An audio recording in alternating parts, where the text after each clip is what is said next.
And welcome back into Tulsa, Oklahoma. Apologies for the technical difficulties. 20-point lead here for Colorado Collective. Outside shot for three. Can't get that one to fall. Rebound, Christian Kopp. Hayden Coker alongside Reese Nygren here with Next Pro Hoops. We've got some phenomenal basketball in Tulsa, Oklahoma this weekend. I don't know what's having more difficulties, our technology or one family's offense, as they conveniently hit a three as I make fun of them. Number 0, Jacob David, number 0, Drew Jackson. It's a nice three from long range. That three-pointer could not have come at a worse time. Right as I was making fun of their offense for being very inefficient, they go and drain a three-pointer. No, you weren't making fun of. You were giving an analysis. Yeah, I was basically making an analogy, kind of. Gosh, one family. No, gosh, Reese. Yeah, I mean, gosh, one family. Colorado Collective, it feels like they're absolutely dominating this game offensively, but they still only have 39 points. It's not like they're having some otherworldly offensive performance, but it does when one family scored 10 points and a half. Thankfully, they've scored 12 points so far through the first 9 minutes of this one. But there also hasn't been a lot of clock stoppages either. That might contribute to that. Yeah, there hasn't, especially whenever they were down by 20, so the running clock was started. So that clock has just been rolling over there, other than right now, obviously, it's stopped because of the timeout. But one family here down by 17, applying that full court pressure. Again, it's just man-to-man. They'll go and do the jump press at some point. Reese, what are you looking forward to for lunch, man? I actually just ate lunch, surprisingly, at 10 something. I ate lunch. You wouldn't be able to eat for a while, so I understand that. Yeah, so what I did eat, though, was – no, I already had two hands burger. I'm not double dipping on two hands burger because I didn't give it a 9. That is unfortunate. Did you not like it? No, it was good. I was talking about it's unfortunate that Elijah Price had the ball on the steal and then ended up face planting, and the ball goes off of his nose and out of bounds. But, I mean, I had Coop's chicken for lunch, and it was pretty good. What are you looking forward to lunch? A two hands burger. Are you really? Probably, yeah. You're not going to try the Frito chili pie that you missed yesterday? Nice shot from outside. That's Sanchez Vega for three, and now they're putting on the press, only down 14 now. Sanchez Vega did not miss that three. Maybe, we shall see. Outside, can he get it to go? Can't get it to go, and there's a foul. So now, only being a 14-point game, we can't talk about chili cheese pie. Yeah, we actually have to talk about basketball. God, our life is so hard. Yeah, no, one family's press has really thrown off the timing of Colorado Collective here. They were in a real groove, just going in the half court, running their offensive sets. So one family, what they decided to do was hop in a man jump press, and it's really thrown off the timing here of Colorado Collective. Now Jackson, the kick. Nice three-pointer by Katinge. Don't look now, but one family is on fire from three-point range. Now Jacob David out the Cobb. That's Jeggedy. Can't get that one to go, and he's fouled for three.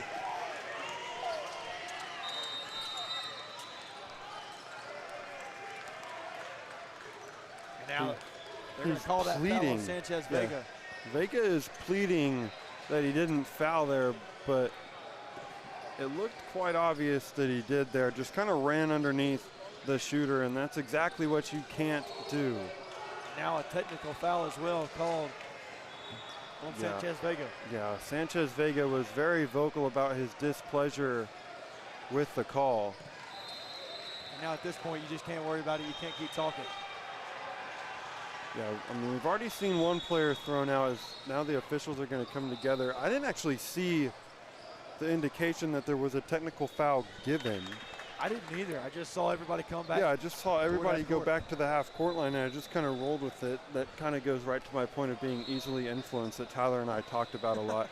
But, I mean, I didn't see any official give the indication for a technical foul, but obviously somebody around here did.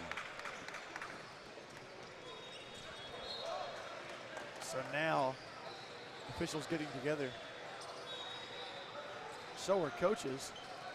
Everybody's getting together, and the clock is probably still running. It is. I mean, I have our clock running. See if I can maybe They're gonna have to reset the clock here. See if I can maybe get in the. I mean, the running clock was triggered when when Colorado Collective went up by 20. I'm not sure if that means that it runs all the time. It should stop. I think it is stopped now. Now Jeggedy. I can't see because everybody's kind of huddled up around it. Makes this free throw. One family's coaching staff not very pleased with whatever the officials have ruled. Doesn't seem like anybody's pleased here. How many free throws is he going to shoot? And now this is going to get interesting. That is a lot of free throws that Colorado Collective is getting to shoot right now. I guess because they get 5 because he was fouled on a three-point attempt plus the 2 technical free throws. And Jeggedy just made all his free throws. That clutch gene from Jay Jeggedy. What was the ruling?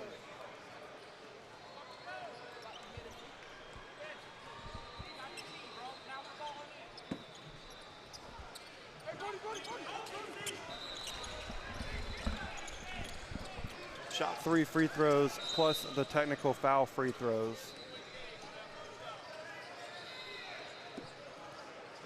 Now here we go.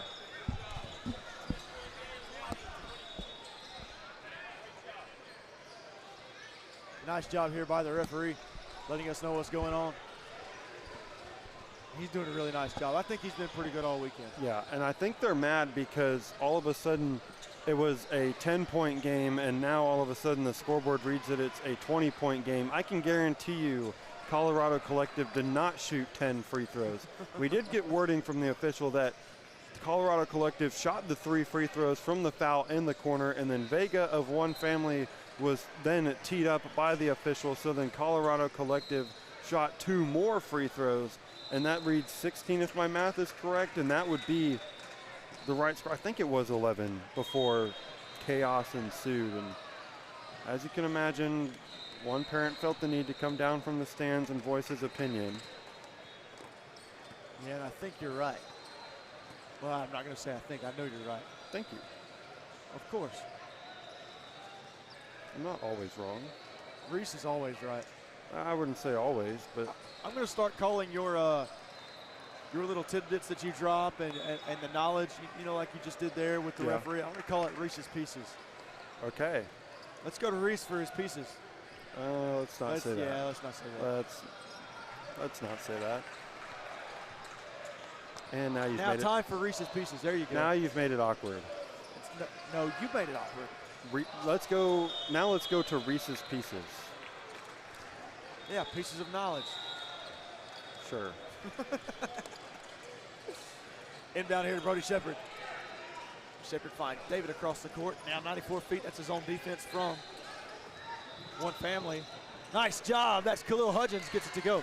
Yeah, and if you're going to press up front and apply a lot of pressure up there, you have to get back in time to help out the guys at the back of this press defense. One Family not really doing that. Outside shot for 3. Can't get that one to go. Rebound Collective. Nice defense, though, by One Family. And now Brody Shepard across court in hot pursuit. Down low. Jeggedy, oh, yeah, but he's fouled. And this running clock is now going. So now the clock is free to run, and this game will be over at the 2-minute mark.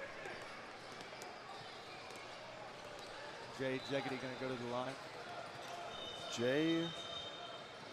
I'm not sure why. Jeggedy. But Tyler thought it was hilarious. He said Jeggedy, Jeggedy, Jeggedy really quick, and I said, I didn't know Quagmire was playing today in Tulsa. Giggity, giggity. And Tyler thought that was the funniest thing. That was pretty funny. I forgot. We were talking about Peter Griffin yesterday. So Family Guy has been very well represented here on the PRO16 live stream. First shot no good from Jeggedy. Second shot awaiting.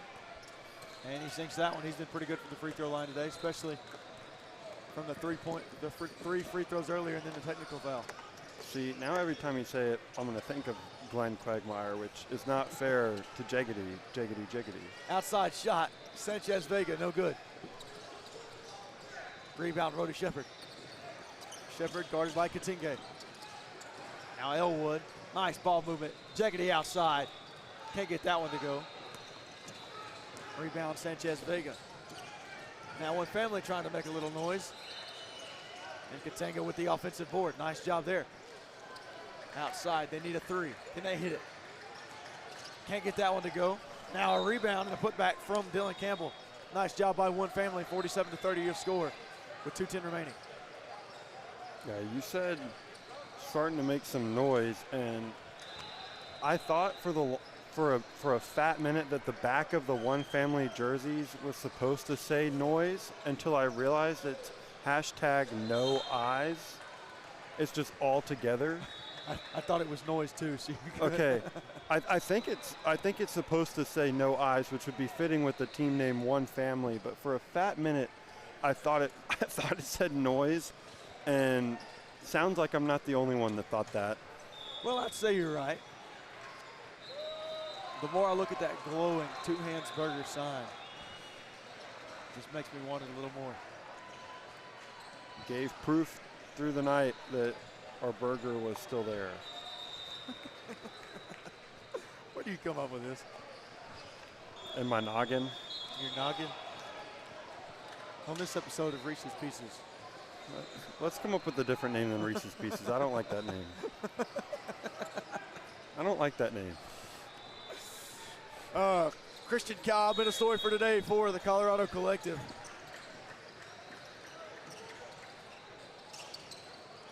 The inbound here, that's Jacob David, and David's foul. I'm pretty sure this game's over in the next second. Yeah, there we go. Maybe? I think just because it's a 17-point lead. Yeah, they're still running a clock. I thought the game was over at 2 minutes if at any point it was a 20-point lead. But that does make sense. Show us how much I know. Brody Shepard with a little bit of a leapfrog there. The inbound. Now Shepard, nothing doing. He's got to get across half court. And that's 10 seconds. He just chunked it into Arkansas.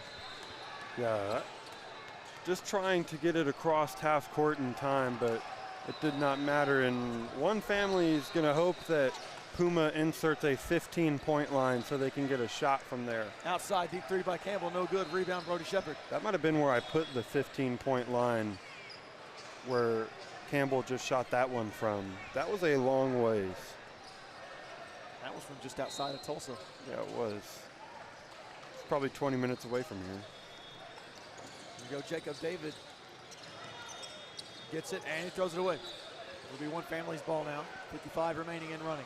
Too bad One Family got off to such a slow start and got down by 20, because if this clock was stopping, Colorado Collective would be in real danger. Absolutely. Christian Cobb, nice board. Christian Cobb back to David. Now back to Cobb. Cobb gets across half court. It'll be Jacob David guarded by Katinge. 30 seconds remaining. Christian Cobb inside. Cobb goes up. Cobb with a nice dish down low. Nice dish from Cobb to Michael Price. Offense still rolling here for Collective. Campbell can't get that one to go. And that's going to do it. 15 seconds remaining here. And that will do it, my friends. 3 games remaining here in Tulsa, Oklahoma. As Brody Shepard drives in. Shepard up, no good, and Cobb puts it in. And that, ladies and gentlemen, will do it today. Your final score, 51-30. Colorado Collective gets the big time win over One Family. The Josh Murphy led Colorado Collective with an answer. And they get a big time win by 21. I'm Hayden Coker alongside Reese Nygren here in Tulsa, Oklahoma. That's it for us. Stay tuned. We've got another game coming up. Team Halley officially takes the court.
Welcome back to the Sage Net Center at Tulsa Expo Square in Tulsa, Oklahoma, as we have a fantastic matchup on our hands here, as the team Halley taking on Suaveway players.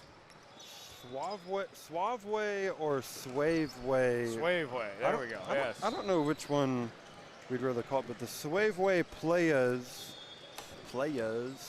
are taking the court against Team Halley. And Tyrese Halliburton is in the building, by the way. He is. Wow. Sitting courtside. There we go. Three Stayed straight for the days. full weekend. Yeah, 3 straight days of Tyrese Halliburton. Hello, Hayden Coker.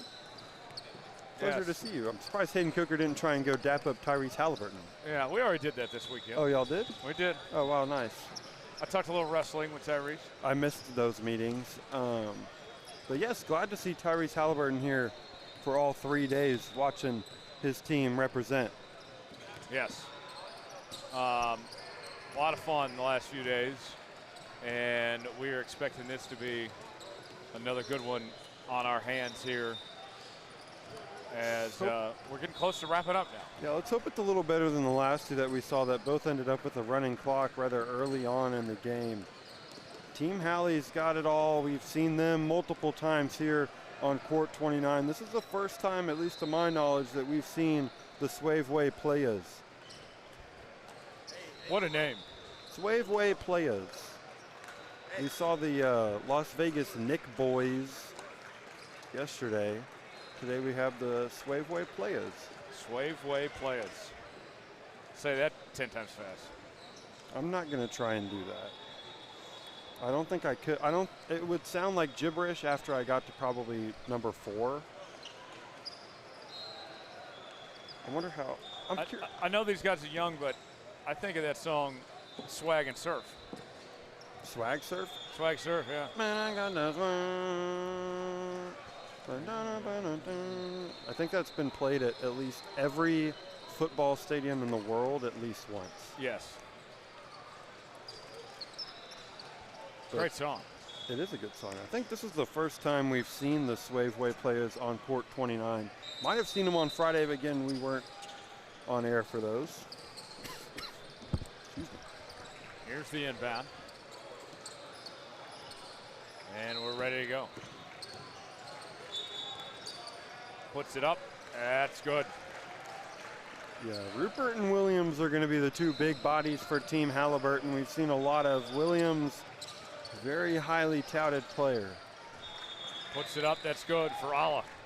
Don't tell that to Allah there, as he's ready to start this one off on fire.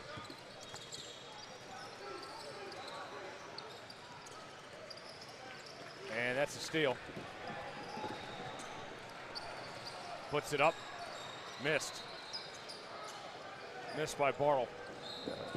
Rupert and Williams are the guys they want to get the ball to down low in the post, and then they love to kick it out to a plethora of guys. And the putback. Good move. Puts it up, and a miss that time from Allah. That was quite the move from Allah. Almost made Ferguson touch earth. Missed it. Second chance opportunity, no good. And a rebound going the other way as Richard brought it down.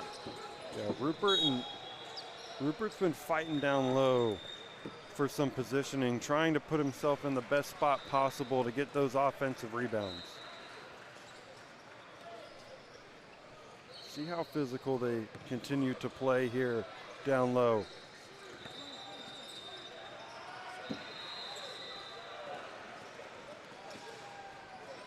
So the Suaveway players with the ball.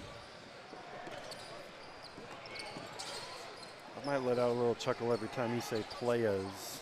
That's how it's written. That is how it's written. You are not wrong. As Allah makes that basket. And Allah with the steal. Missed. Williams brings it up. Williams misses. And this is going the other way. Against a full court press, if I'm Team Halliburton, I'm not sure Howard Williams is the guy that I want to put the ball in the hands of, especially against Alla, who has quick hands and quick feet that can stay in front of Williams.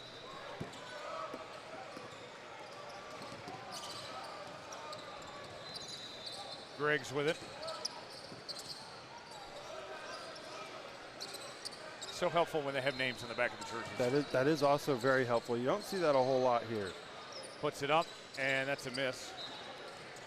Hayden and I talked about how the back of one family's jersey says "no eyes," like hashtag "no eyes," and Hayden thought, and I thought for a minute that it meant no ways. Oh. Because it's all one word. There's an I in family, though. There is an I in family. I think it means no eyes, like selfish, team, yeah, like selfish mentality, which is fitting for a name One Family. What's the saying? There's no I in team, but there's an M and an E. Yeah, I'm pretty sure Kobe told that to Shaq, which is very fitting. That was an interesting relationship. That was a very interesting relationship. They got 3 titles out of it. I mean, yeah.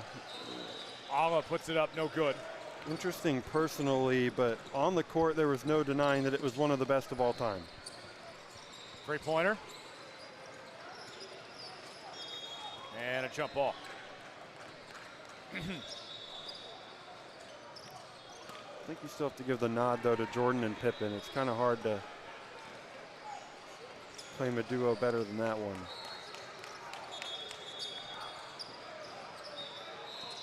I really like SGA and AJ Mitchell these days. Yeah. So far this postseason run, AJ Mitchell and SGA have been going absolutely nuclear. Maybe not an all-time great duo, but certainly so far in the postseason, they've been a top one. Alla puts it up. Missed. AJ Mitchell. I tried to say that with a straight face. I knew it took everything in you to try and claim that AJ Mitchell and Shai Gilgeous-Alexander belonged in the same sentence as Kobe and Shaq and Jordan and Pippen.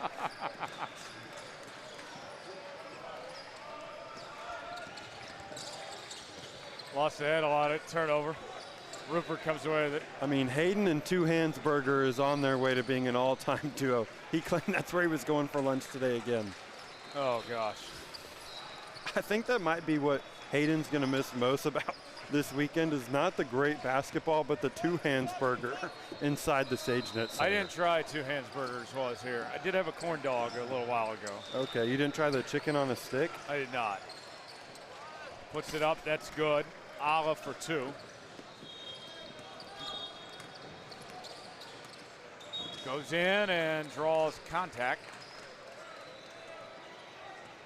Yeah, Howard Williams, physical guy, wants to get down low into the block. And that's where he got right there and was able to draw the contact.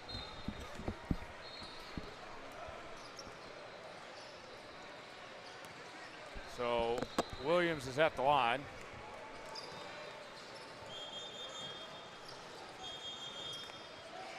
I wonder how intimidating it is for the players playing against Team Halliburton, knowing that Tyrese Halliburton is sitting there courtside watching them play basketball. I feel like that has to be at least a little bit intimidating. You would think. It's like whoever played against Bronny James, like, oh, LeBron James is here, by the way. Yeah. There's a nice 3 from Casimir.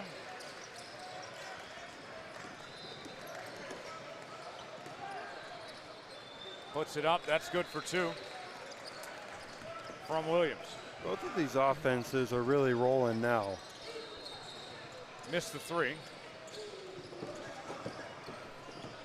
Here comes Bullock. 3-point attempt, missed. And Casimir with the board. That's a really good look there if your team Halley. Drive and kick to a wide open guy standing in the corner, just couldn't get it to fall. Goes up, and that falls off the rim from Taddick. Taddick's got some good footwork there. Oh. Jones misses. Alla comes up with it. Alla puts it up. Missed.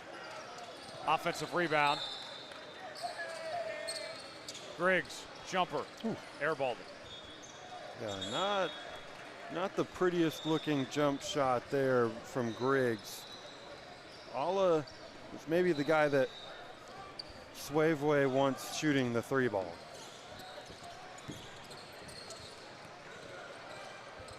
Moving it around now.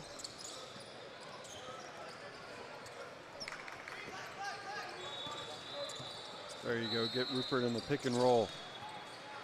Go to Spins, work. throws it up. That's good for 2 from Rupert. Go to work. Big fella Rupert on the roll. That little short roll got to where he wanted to go.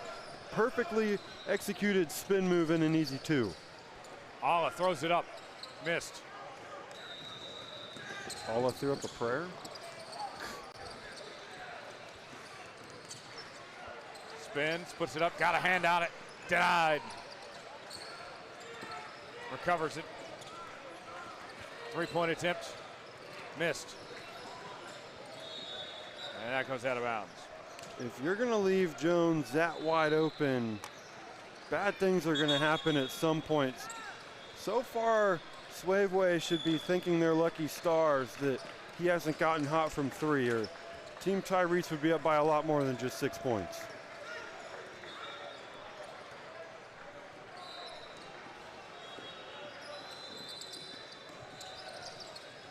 Three-point attempt.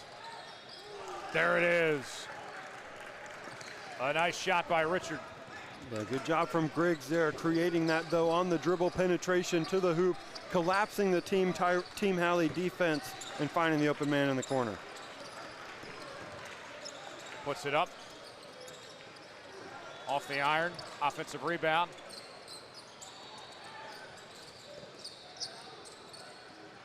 Going in, and that's good for 2 from Wesley. The off-ball movement from Team Halley is something very remarkable. Nobody ever sits still on the offensive end of the floor. No.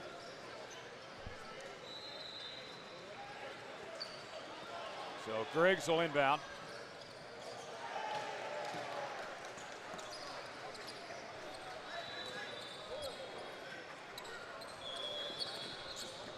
As Alla has it. Alla. Ooh. Step back jumper. Praise Alla. Oh, that was good. Yeah, he is on fire here in this one for Suaveway. He has been really their main source of offense. Somebody else is going to have to get it going, though, as we get through this game. Goes up, missed. As Alvarez brings it down. Going in, that's good. Yeah, From Bartle. Bartle just got all the way to the rack. Nothing too fancy about it. Jumper missed. And that drops. 17-14. This is good. Yeah, this is a very tight matchup. I think that's Jordan Meyer rocking a different number jersey, because him and Rupert in the games that we've seen from Team Tyrese have gone in and out in the rotation. Curious how you end up with a different number. And there's a nice finish by Wesley.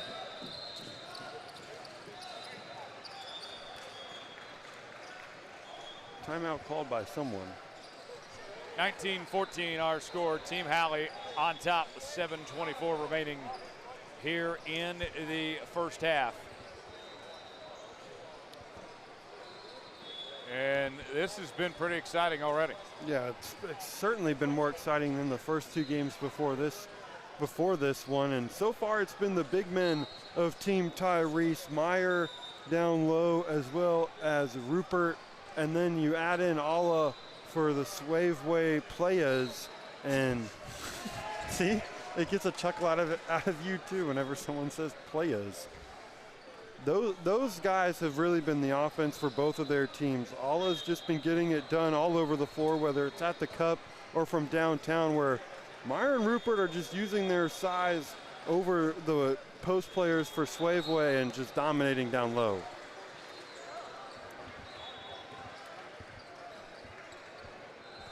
Suaveway players.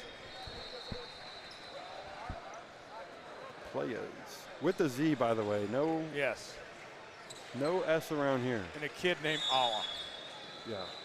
What a game. Can't make this up. This is what you get on day 3 of a weekend here at the PRO16. Allah with it. Guarded tightly. Nice pass. Trying to find somewhere to go. Traveled. And a traveling violation. Yeah, good job there from Team Tyrese, sending the double towards the big man, and he moved his feet. I agree with the official that called it. He did move that pivot foot around, and you can't do that. There was a student section here, they'd start chanting it at him. Yes.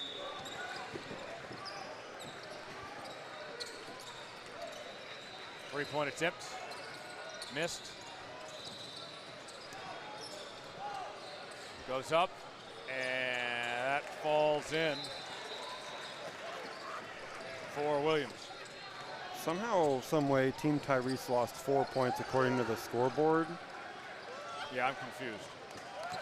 Because I could have sworn they were at 20, but what do I know?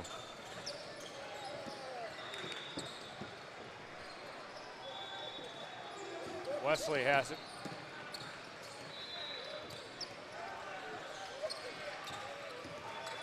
Step back three. Not that time. Looked good. And a foul's called. That one sure did look good there. Thought he got it to go for Team Tyrese.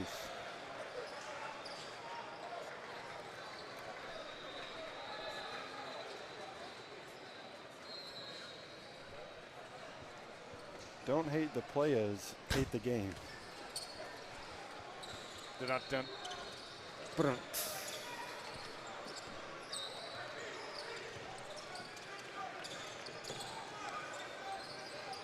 No promises, but that might be the last players pun.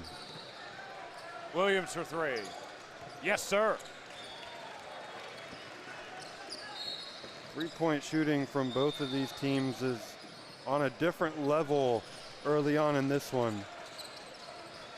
Basket up, no good. Gets the offensive putback. Taddick.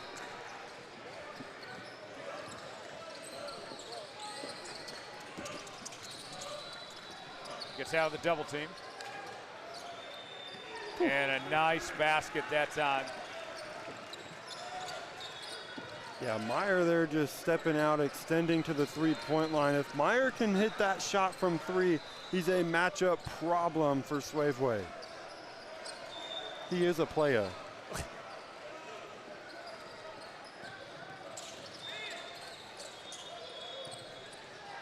Throws it up.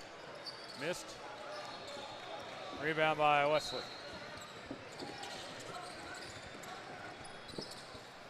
Howard Williams has really got to get going for Team Halley here. Only up by 4. They've got to find some sort of offense other than the two big men. Three-pointer. There we go. Bullock from downtown.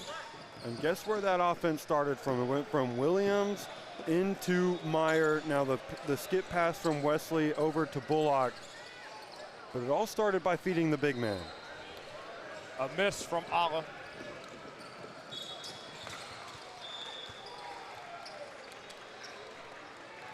And we got a foul called. Well, the shot making in this game is much different than the shot making we saw in the game before this between Colorado Collective and One Family.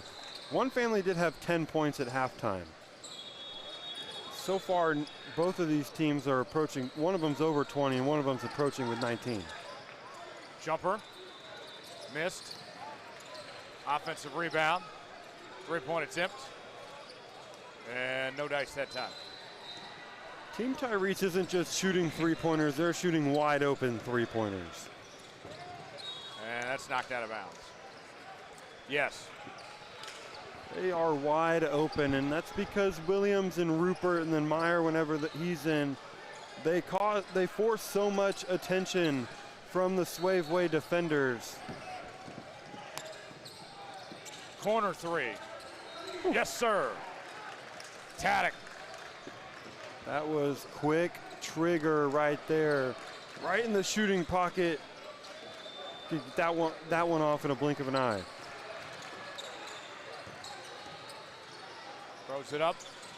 Missed. Kept alive. Going the other way. Halley with it now.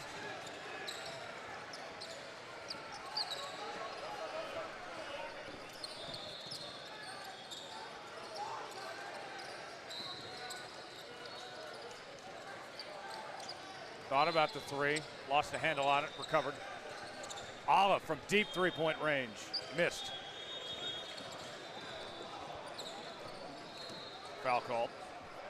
They actually called the shot clock violation there.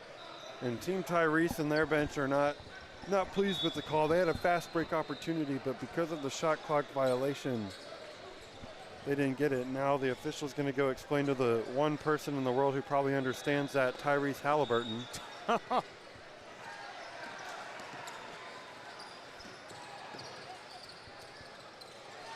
Here we go, high-low action there, Rupert and Howard. Three-point attempt. Bang! Wesley extends the lead, 29-22, under 3 to go in the first half. And that's exactly what having interior presence does, is it opens up those three-point opportunities. High-low action there between Williams and Rupert. Williams at the free throw line dumps it down to Rupert on the low block, who kicks it out for the open three.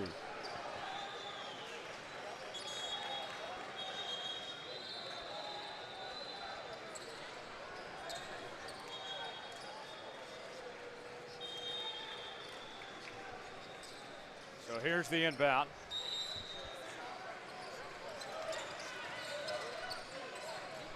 From Griggs, that goes out of bounds.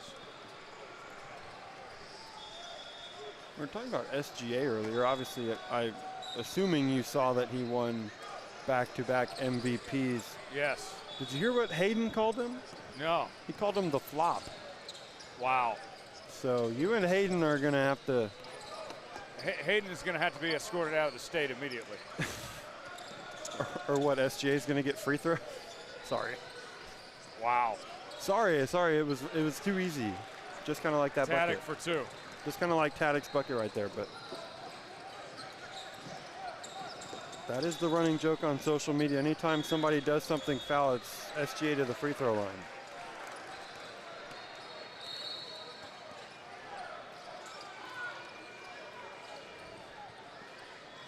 It's become a meme on social media. Don't worry.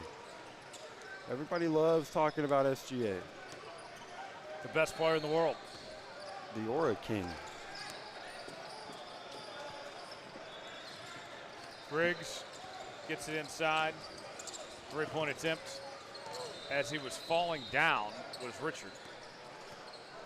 SGA went on record saying that he's never repeated outfits.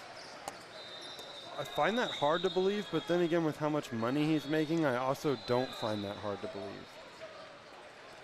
So I don't make nearly as much money as SGA, obviously, but I try to do the same thing, whether I'll switch the shoes or the pants or something. Like, I'll rewear a shirt, obviously. Yeah. But, yeah, I try not to rewear outfits. Yeah, I mean, you don't want to rewear outfits, but sometimes it just happens. But SGA almost took offense when the interviewer asked him if he's ever repeated an outfit.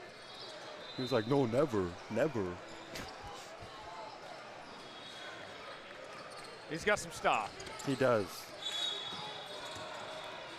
I mean, I feel like that's kind of what the Thunder point guard position has been. You go from Russell Westbrook, who had some very questionable fashion, to SGA. Maybe it's an OKC thing. Russ was just at the Met Gala last week. Why does that not surprise me? He probably showed up shirtless with some, like, his shirt was not buttoned up. Okay, there we go. It seemed like that was typically the case with Russell Westbrook, and Charles Barkley, every time he was on TNT, seemingly pointed out. Him and Russell Westbrook and James Harden had some very questionable outfit choices. Three-point attempt. That one no good. from Casimir. And a nice finish at the hoop by Tyler. And then Tim Duncan would somehow find the world's worst looking striped shirt and then somehow find it in 3 sizes too big for 6'11" Tim Duncan. Yes. Alla with it. Alla. Do you believe in Alla? I do. Yeah, I believe in Braylon Alla here. He's on an absolute tear right now, and he's single-handedly putting the players in the game. Missed it. Got a hand on it. Going the other way. Here comes Halley now. Nice pass. Puts it up. Missed. Team Halliburton can get the last shot, and they're not going to settle for it. Don't Nice 3 from Williams. Yeah, if Williams is going to step out to the 3-point line, that really plays into his game and lets him become a true bully down low. Last chance to get a bucket before the half. Throws it up. Count it! And the foul. A chance for a 4-point play. Tough shot taker and a tough shot maker there for Alla to end the first half. What a shot. Now do you believe in Alla? I don't know. I'm not that easily influenced. What a shot. 36-30 at the halftime break. After the 3 at the buzzer plus the foul. Missed the free throw. And Team Halley with the lead. I wonder what Tyrese Halliburton's thoughts are on the playa, Alla, because he knows what good guard play looks like. Oh, wow, Tyrese Halliburton, absolute brick. Ooh. Brick City, Tyrese. Did we get that on camera? Can we get this on camera? Oh, okay, no. He just made a 3. Well, yeah, but he's not on the NBA 3-point line. Oh, yeah, he's on the college line. Hey, Tyrese, you play in the NBA, buddy. We know you can make high school 3-pointers.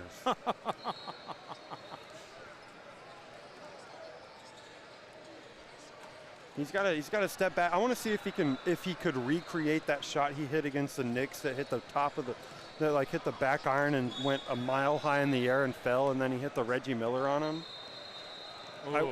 I will say, Tyrese Halliburton's shot form, it works, but it is not pretty to look at. No. And I mean, he's on record saying that during the draft process, Luke Walton, of all people, told him to change his shot form. And Steve Kerr said, if you change his shot form, he will not be good. It's worked out pretty well for him. Yeah, thank God for Steve Kerr telling him that, or else we might have had not only Tyrese Halliburton on the Lakers without LeBron, but he probably wouldn't have been very good. Tyrese Halliburton's still throwing up bricks. This guy's washed. I'm joking. I'm joking. Nobody tell Tyrese he's coming back from injury still. He is still coming back from injury, and his Pacers did not get a first-round pick.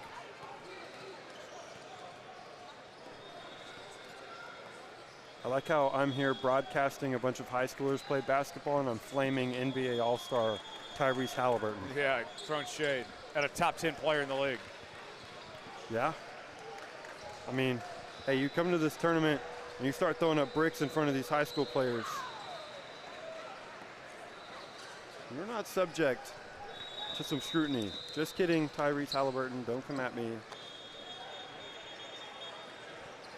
What's your at so people can go after you in the comments? Huh? What's your at so people can go after you in the comments? Let's see if someone in the YouTube page someone on the YouTube page went at me in the comments last night telling me I needed to shut up. Oh, really? Yeah. What'd you say? I was just talking. Oh, yeah. It was the nightcap. Things got long and dragged out. Puts it up and good. It was Bullock.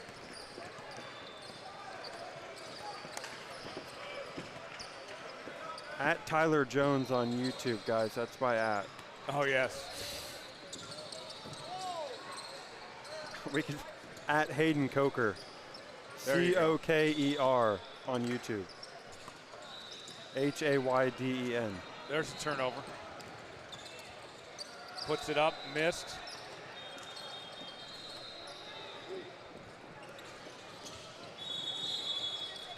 And a foul called.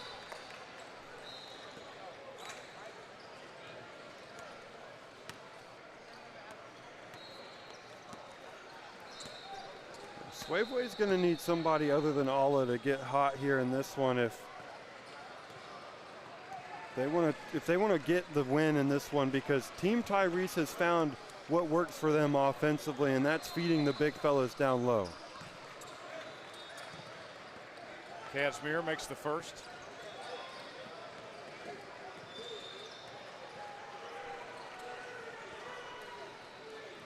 And he goes 2 for 2 from the line.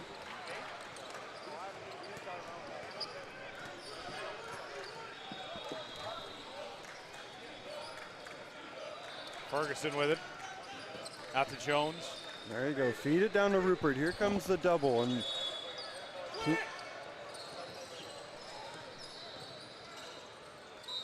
puts it up. Count it. And the foul. A chance for a three-point play.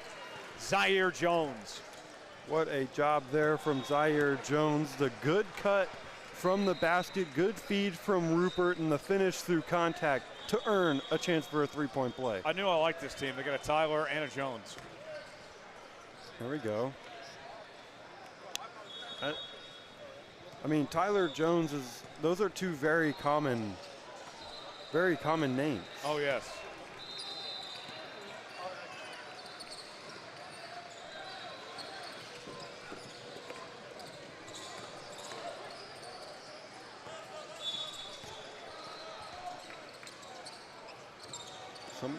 Olive's standing all the way back at the logo. They're basically playing 4-on-4 right now without their best player. And a miss. Ferguson with it now.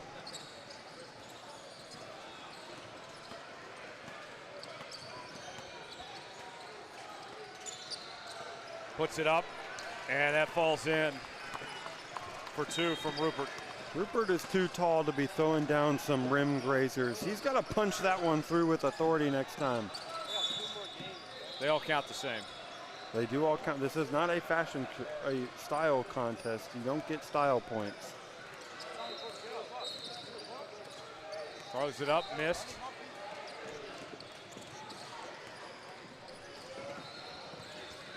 Ferguson puts it up, and it's good.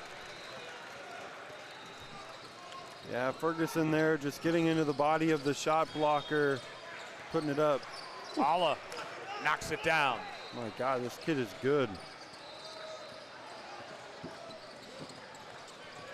There's not a shot on the floor that Alla can't make.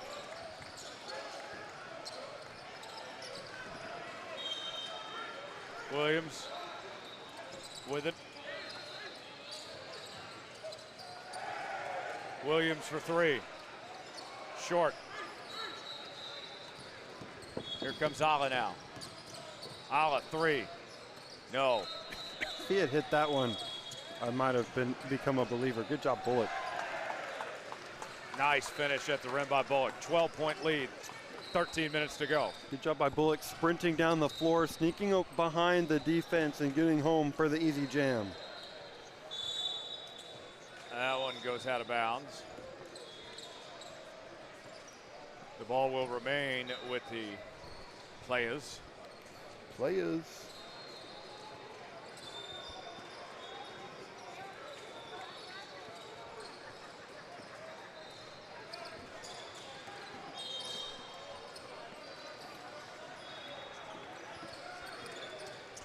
3-point attempt by Alla. That's good.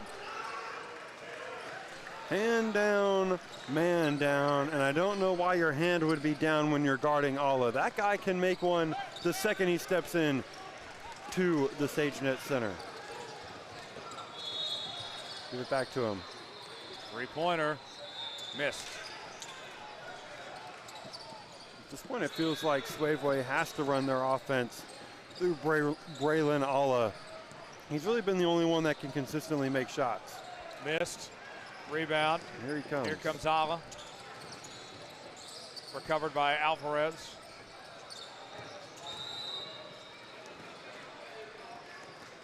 And I believe the whistle was blown before the shot. Yeah, whistle before the shot. Team called a timeout.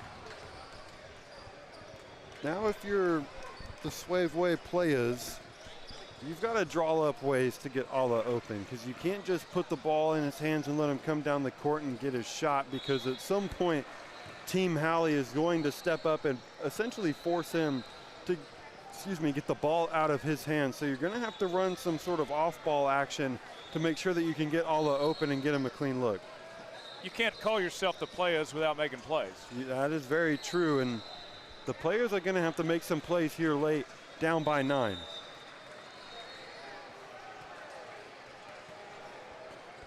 Against what is a very good Team Tyrese team that has a lot of physical bodies down low, and let's just say the players do not have a player with that same amount of size.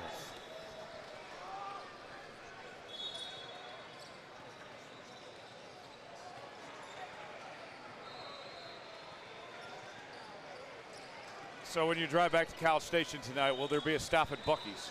There was a stop at Buc-ee's on the way up. Okay. And there might be a stop at Buc-ee's on the way back as well. Okay. My grandpa stayed around, and he is going to drive me home so I can study for my test on the car ride back. There you go. So at some point there will be a Buc-ee's break.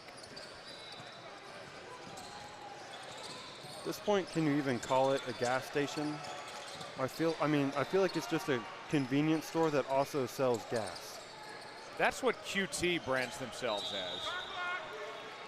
They say that they're not a gas station, they're a convenience store that sells gas.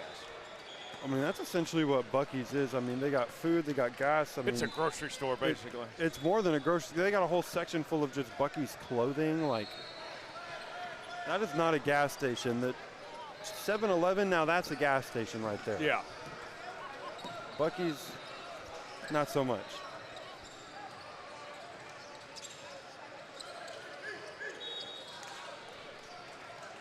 And a foul called.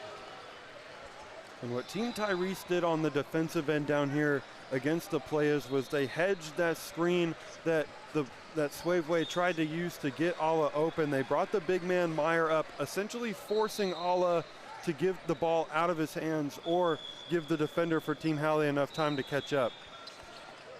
Good defensive adjustment there.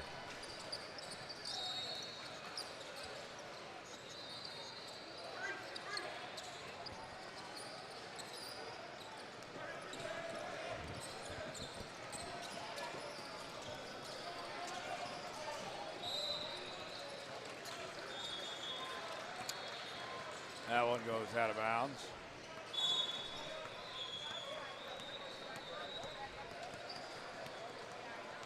Bartle will inbound. Or Griggs, rather. Alla with it. Down by 9. Alla throws it up. Missed. Meyer comes away with the board. They take it right back. And here we go. Stop and pop. And off the rim from Jones. And here comes Suaveway the other way. Not really pushing the tempo, but going rather quickly. And here's a matchup you want to see, Alla against Howard Williams. I think you would just want Alla to take him one-on-one. Ooh, that was pretty from Alla. I don't think this kid misses. I mean, obviously he does, but holy cow. Not a shot in the gym he could not make. Missed.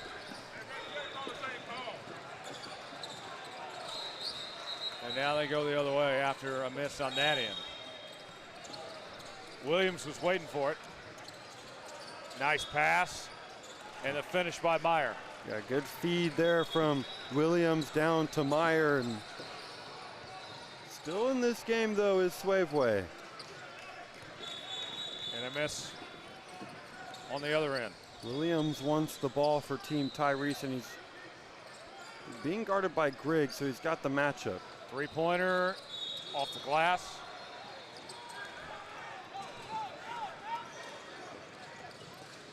Puts it up. That's good for 2. Wanted the contact, wanted the N1, didn't get it, but still a very strong physical finish.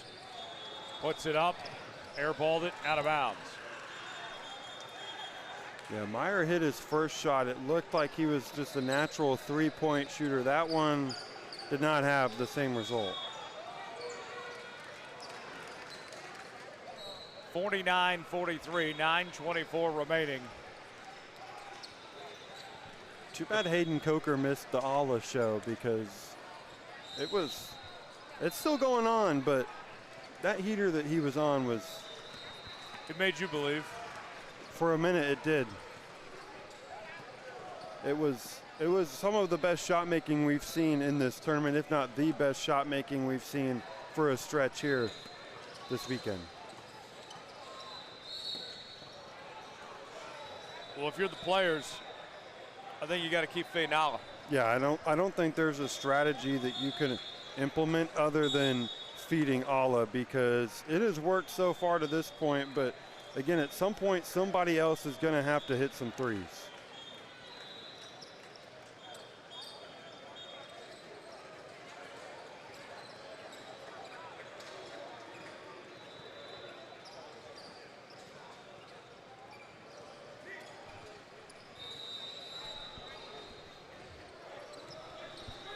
You mentioned SGA, by the way. He now has more MVPs than Shaq, Kobe, Hakeem, Garnett, Iverson, Barkley, Wade, Durant, Dirk, Harden, and Russ. There you go. See. You know what? I will call him a merchant. He's the MVP merchant. Okay. Trying to figure out what VNP would stand for. Merchant something something.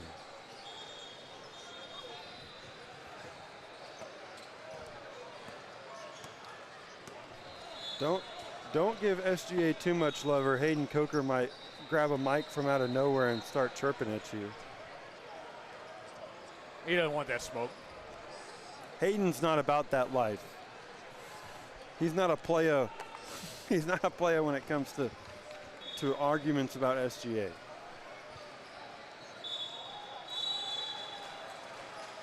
Here's the inbound. And no ball is dead.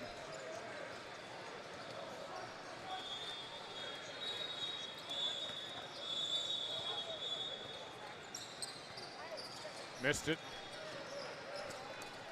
Rebound by Rupert. At this point, it feels like any possession for Suaveway that doesn't start or end with Alla having the ball in his hands is a bad offensive possession. Yes. Puts it up. That's good from Ferguson. And that's the beauty of Team Tyrese, is they have multiple people that they can put the ball in the hands of. Suaveway is going to have to see if someone other than Alla can get some scoring going. Ball on a string. Alla puts it up. Missed.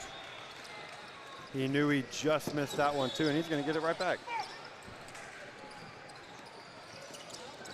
Alla makes one man miss the three. No. Oh, if he had hit that, this place would have erupted. Made a man nearly touch earth, just couldn't get the three to go. Puts it up, no good. Offensive board, and there's the putback from Rupert. It's not as, for lack of better terms, sexy as what Alla does, but it's still effective for Rupert down low. A miss by Griggs. Three-pointer. Yes. Howard Williams. How do you do? And all of a sudden it looked like Suaveway was going to go on a run, or I should say Alla was going to go on a run as they hit that three, and all of a sudden Team Tyrese goes on a little spurt. Casimir with that one.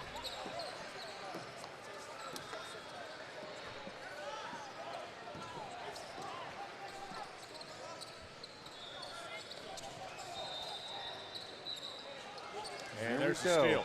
Alla's running the floor. Missed.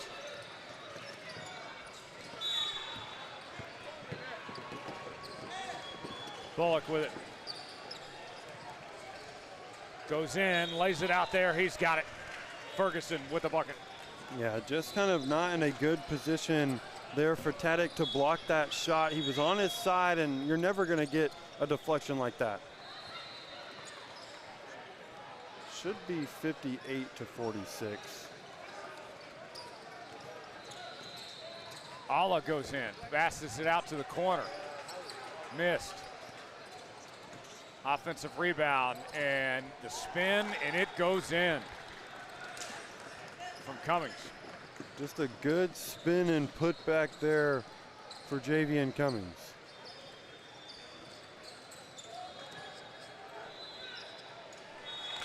Up and good from Rupert.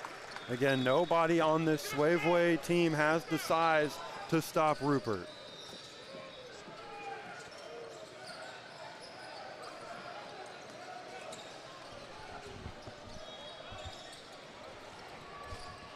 Throws it up and draws the foul.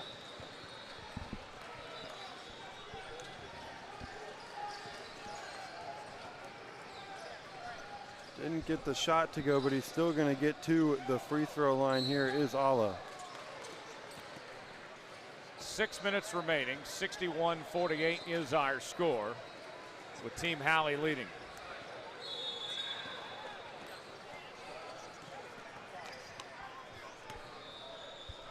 Yeah, and Team Halley has gotten this lead thanks in large part to their big bodies down low, and Rupert and Howard Williams. Those two guys have run a lot of high-low action or just feed them down low in the post and let them go one-on-one.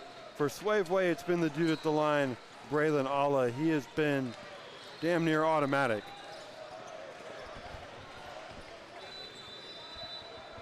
Has never seen a shot he doesn't like. Alla puts it up, that's good. He's going to sub out, get a little breather here, see how long Suaveway decides to keep him on that bench.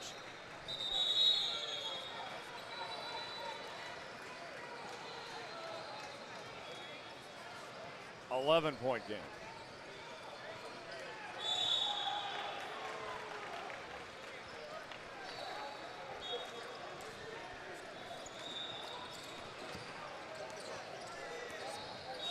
Has the comment section said anything about me, or are they just hating on you? Nobody has said anything about anything other than learn the name Braylon Alla, and trust me, we certainly have. Oh, yes. Three-pointer. Got it. Nice shot by Howard Williams. Howard Williams is also a name that we've learned a lot about this weekend and even past weekends. He is a real player, and he will be playing some high-level basketball in college. Three from the corner, no good. And that's picked up by Ferguson. Missed it, second chance effort, and fouled. The big fella's got to make the first one. Rupert will go to the line.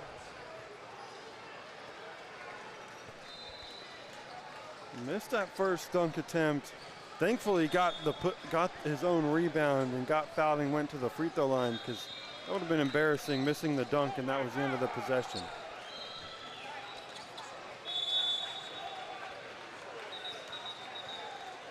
Alla's still sitting over there on that Suaveway bench. See how long before he checks back in. Here's the inbound. Williams puts it up, missed. Taddick hauls it in, and that goes out of bounds. And that will prompt Alla to come back into this game. I was curious to see what the Suaveway offense was going to look like without him in the game, and in the one possession that they had, they turned it over before even getting it across half court nonetheless. That was not much of a breather. No, it was not. Thankfully, he got the time off thanks to the foul there down low. Buy him some extra time. Three-pointer, no good by Bullock. Alvarez blocked from behind by Williams. And that falls in for Wesley. Yeah, not the prettiest of lobs there, but it gets the job done nonetheless. Lead up to 14, up to 16 now. Got to get the ball into the hands of Alla, and they're not making it easy as Team Tyrese. They put James Ferguson on him, and he's taking this matchup personally.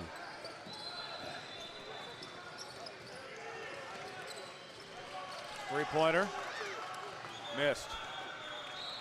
And a shot clock violation. Yeah, I think that shot clock expired well before Suaveway was able to get that three-point attempt off.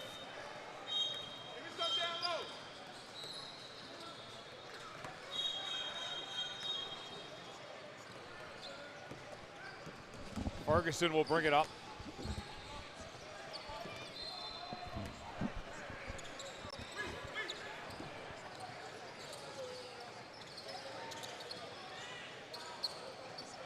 Knocked out of bounds.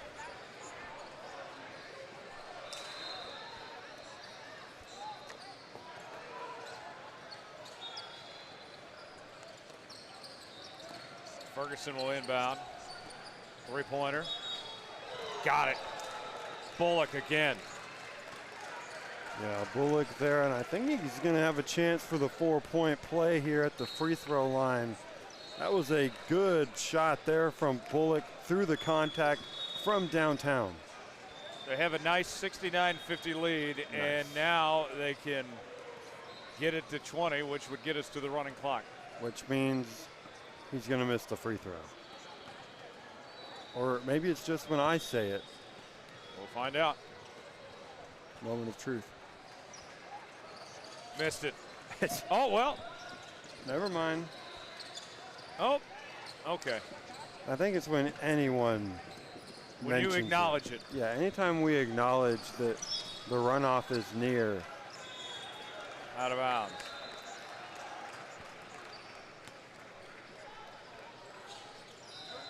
College coaches still well represented here as we get towards the end of this final day from Tulsa.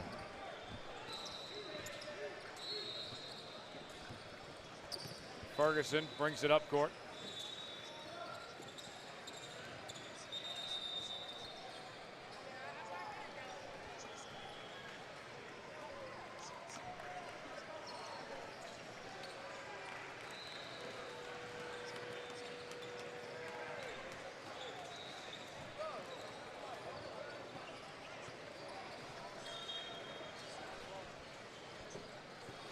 Bullock inbounds. Ferguson with it. Bullock guarded tightly. Kicks it out. Thought about the three. Williams goes in, throws it up, missed. There's the tip in, no. Third chance, got it by Rupert.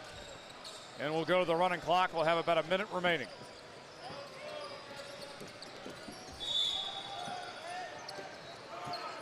See what Allah's got still in his bag here in this one. Missed that one.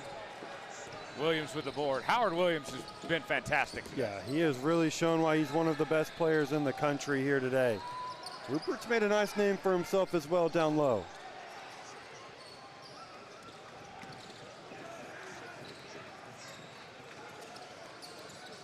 Kept alive.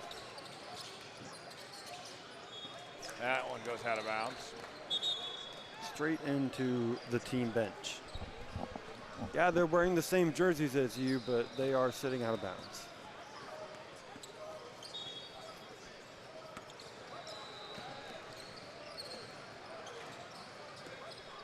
Team Halley did everything right today. Yeah, they could do no wrong other than maybe stopping Alla, but it didn't matter in the end because he was just cruising along.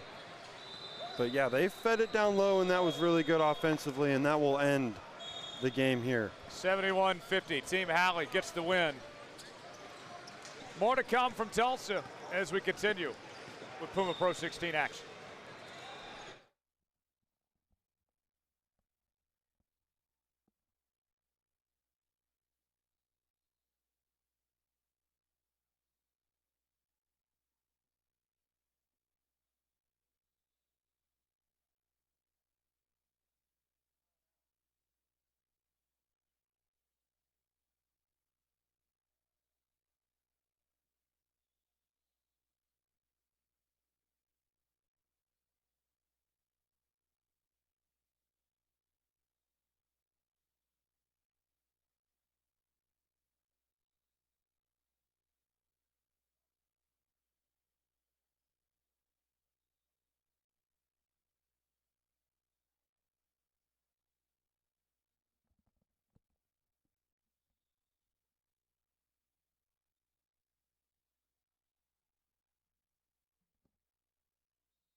Welcome back to the SageNet Center in Tulsa Expo Square.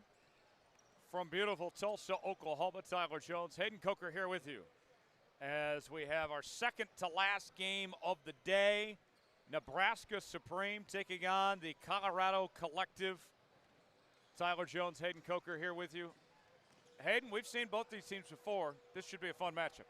Absolutely, and Nebraska Supreme coming in here looking to prove a point. They're down one. They are 1-2 on the weekend. They beat Inland, but they have losses to One Family and SIP United. Now, SIP United, obviously, one of the best teams here, so that's just a tough loss there. But they come in with London Dada, who I think has a point to prove. Now, obviously, he's a highly touted guy, and all these college coaches are going to be watching London Dada. But I think that they've got to step up today. They've got a challenge in Colorado Collective. Colorado Collective have beaten Team Inland, and they have also beaten, Colorado Collective lost to SIP United.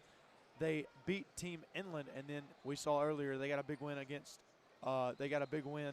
up against One Family. Now Nebraska Supreme lost to One Family,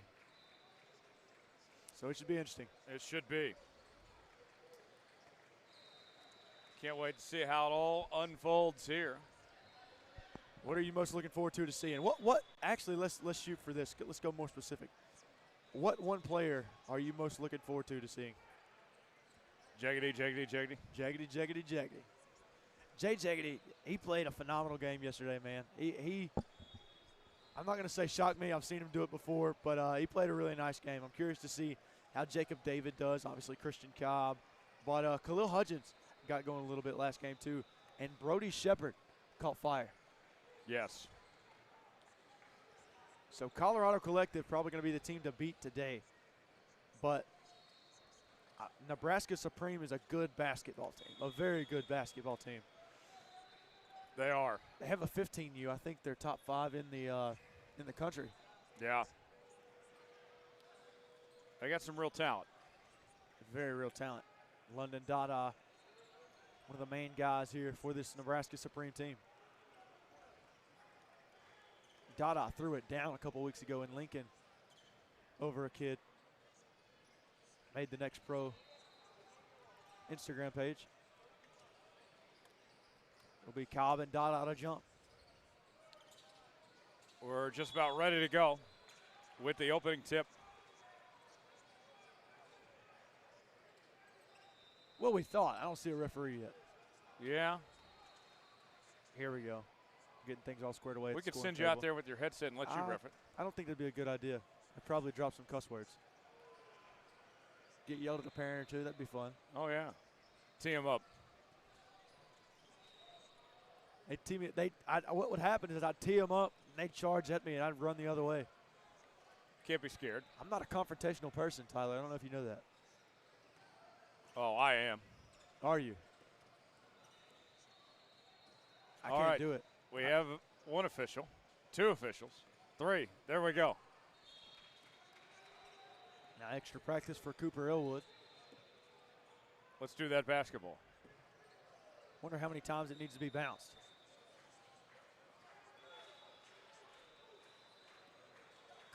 Colorado Collective looking for their 3rd win of the weekend. I think they're going to say I think they're going to use a different ball. That ball looks awful heated up. Heated up. What? Aired up. There we go.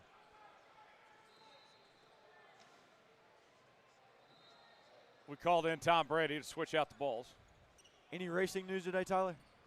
The NASCAR All-Star race going on right now.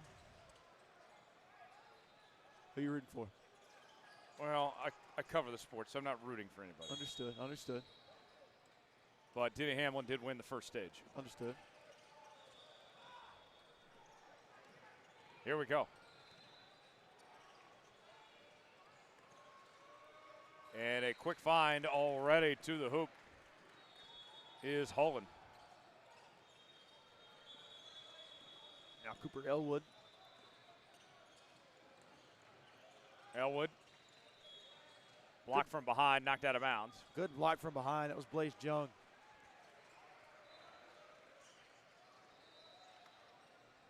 Elwood doesn't have the biggest frame, so that didn't help, but Jung being down there secured the block.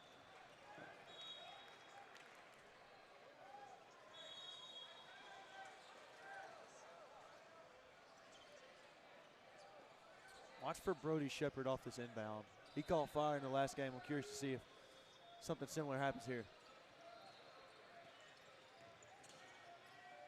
Spins, puts it up, and a miss that time from Shepard. Almost a good call.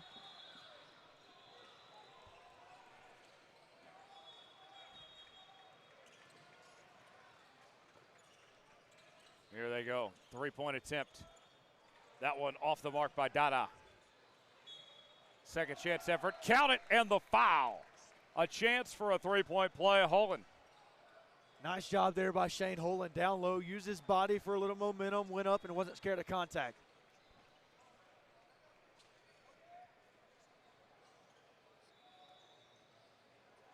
I believe we have new Kansas State head coach Casey Alexander here.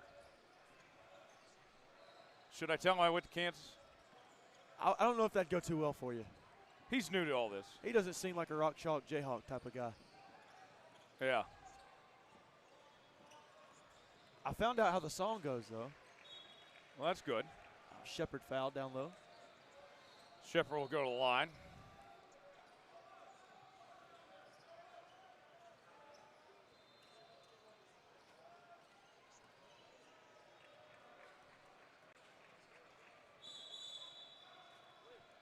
Up and good. Nice job that time by Brody Shepard at the line.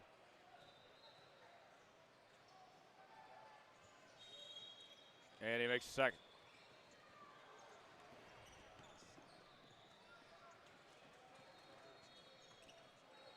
Greenfield brings it up. Feeds it inside. Two guys on him. They recover it. Puts it back, no good. Still going for it. Deep three from the NBA line, no good from Brown. Dada got blocked twice by Christian Cobb that time. And a nice lay-in from Greenfield. What an effort, that possession. Absolutely. Now Greenfield got to the rack a little bit too easily there. For Colorado Collective, you've got to improve your interior defense. Elwood brings it up, gets out to Cobb.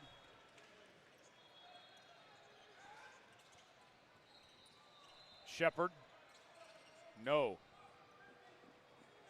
Dada with it. Going in, and a nice lay-in by Jung.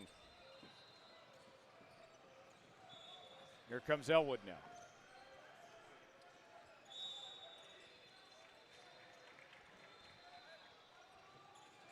David guarded tightly. Gets out of there, sets up the three. And that is good from Christian Cobb. And Christian Cobb picking up exactly where he left off here in the last game. He got hot. Had double digits in the last game. We'll see if he can do it here.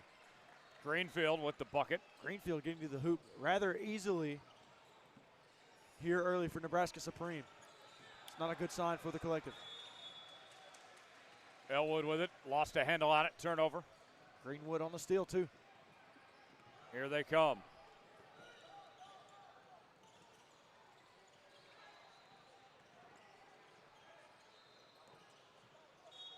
And a foul is called as Brown will go to the line. Reese has his ice cold Mountain Dew. Actually, they called the foul before the shot. And there you go. Count it and one. Jung with a chance for a 3-point play. Yeah, Colorado Collective just not getting it done early with their interior defense. That might be an issue for them. They can't get it figured out. And Jung misses. Knocked out of bounds.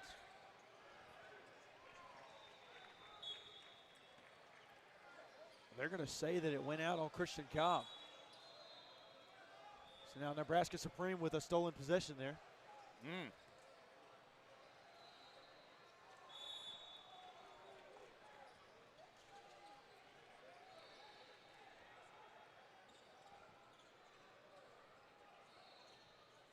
So Brown will inbound.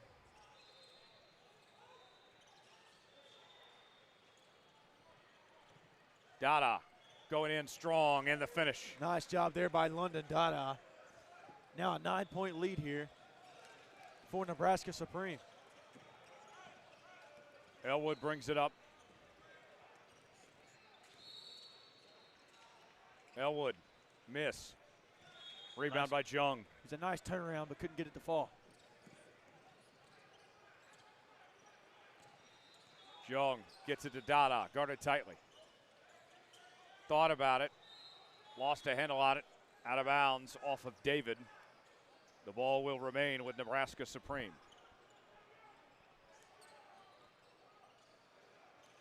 Am I wrong, or should it be 14-5? I think you're right.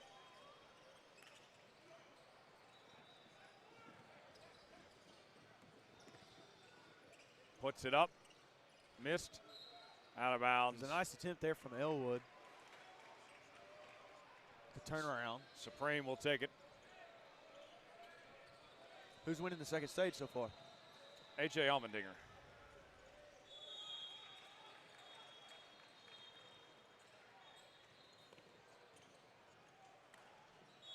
And nowhere to go, ran out of space. Goes out of bounds. So David will inbound. Looked like he tried to get the shot off. I don't know if he just ran out of real estate or what. Also, I saw your good friend Scott Drew earlier. Oh, yes. I like Scott. Seemed like a pretty cool guy. Acted like I'd seen him before. Good to see you, Scott. Hey, man, how you doing? Double team and flies out of bounds.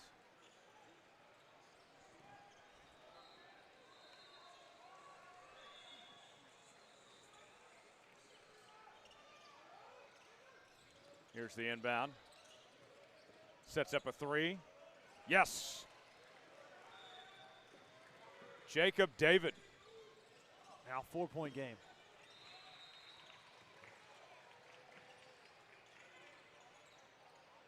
Trying to find an opening. Lays it in, and a miss by Price. Good board by Cobb. Eliminating second chance points. Getting some help from McKenna, too. That one tipped away by Johnson.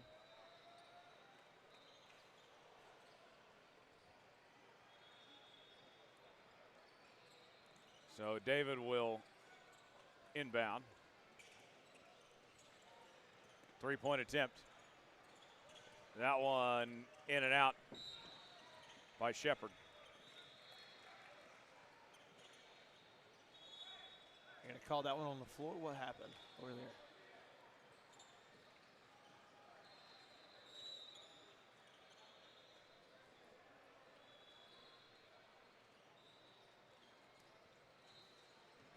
So Rogers brings it up. Almost stolen. Nice defense there by Hudgens, the Colorado Collective. And that one taken away. Shepard with it.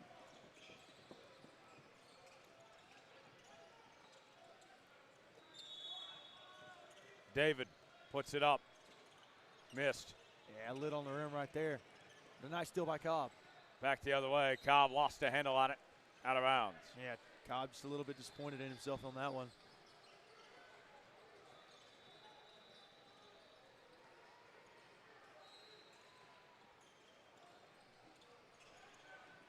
David goes in. Missed. Nebraska Supreme doing a really good job of keeping Colorado Collective at bay. Collective hasn't really done anything special. Myers with it. Out to Rogers. Rogers throws it up, missed.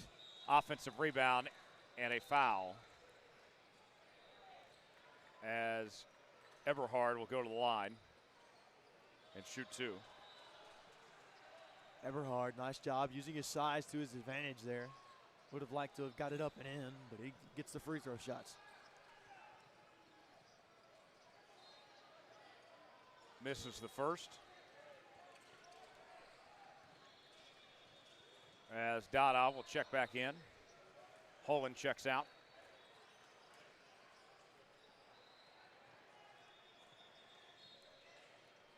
Second attempt for Eberhard misses.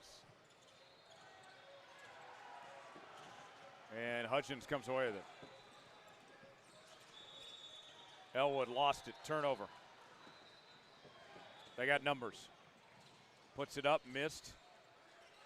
And the finish by Dada. Yeah, London Dada, nice work on the cleanup to extend their lead by 2. A three-point attempt missed. Rogers brings it down.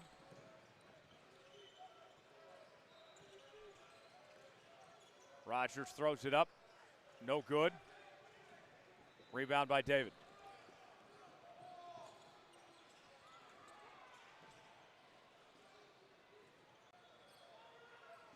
David guarded tightly. 9 minutes remaining in the first half.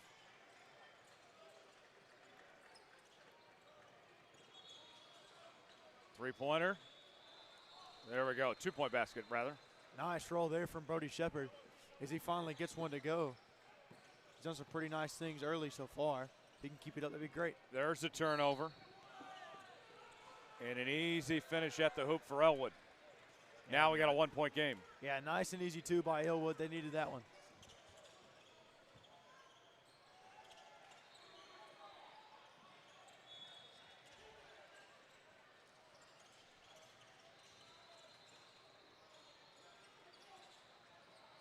Going in, and that one falls for Price. Hasn't been a stoppage of clock here over the last couple minutes. You think with the way things usually go, that's probably coming. Yeah. Elwood with it.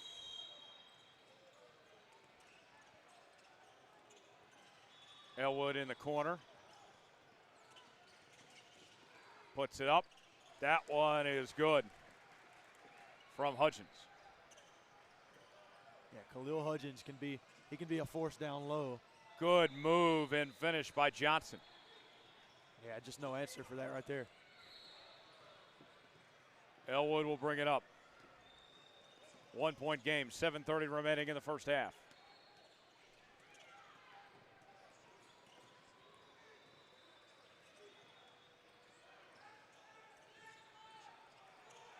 Collective shown a lot of patience. Three-pointer.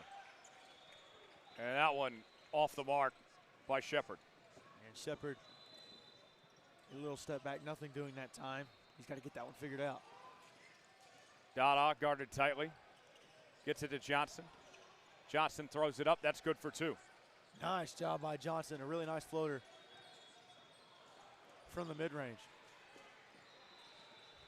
21-16, Nebraska Supreme leading.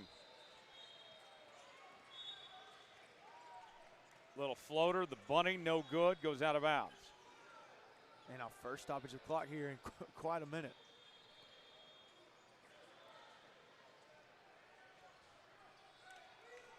Nebraska will take possession.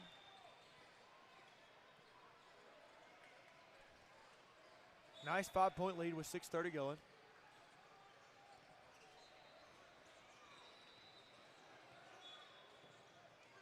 Johnson brings it up.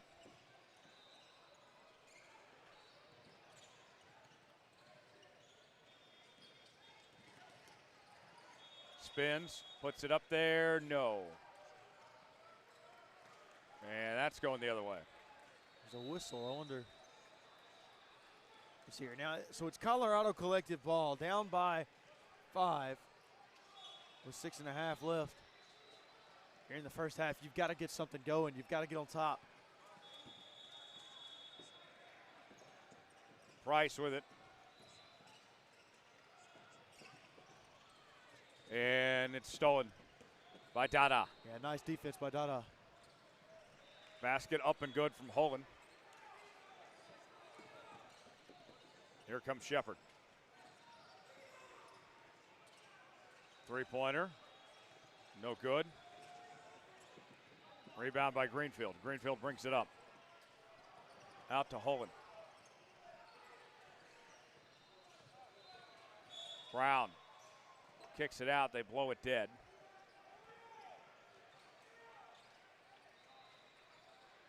Now, I thought his guard arm was out just a little bit. thought he had his elbow out, but no call there. London Dot out to throw it in.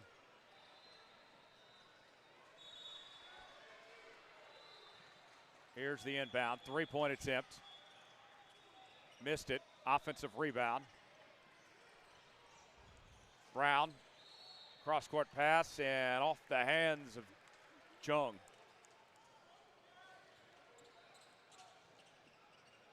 Yeah, Jung can't corral it there, and you can't have those silly turnovers. David brings it up. David throws it up there, no. Still alive. And I believe that's going to be a kickball. Yeah, it'll be Nebraska Supreme ball. Can't use your feet. No, it's not soccer. Greenfield brings it up.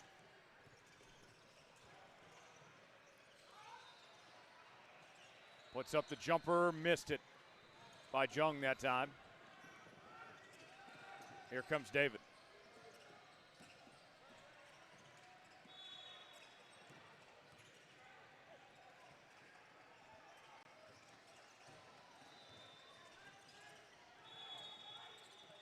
Spinning around, throws it up. No good from Price. Nice defense there by Evan Greenfield. Still fighting for it. And Dada comes away with it. Nice pass, too. Brown, nice pass from behind to Greenfield for two. Ooh, and that one didn't feel good for either Oof. party. That had to hurt. You hate it when that kind of stuff happens, man.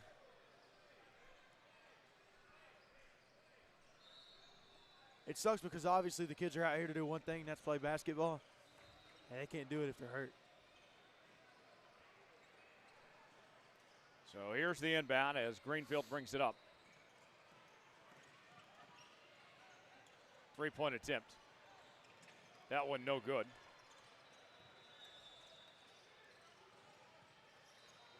And there's a loose ball turnover. And that flies out of bounds.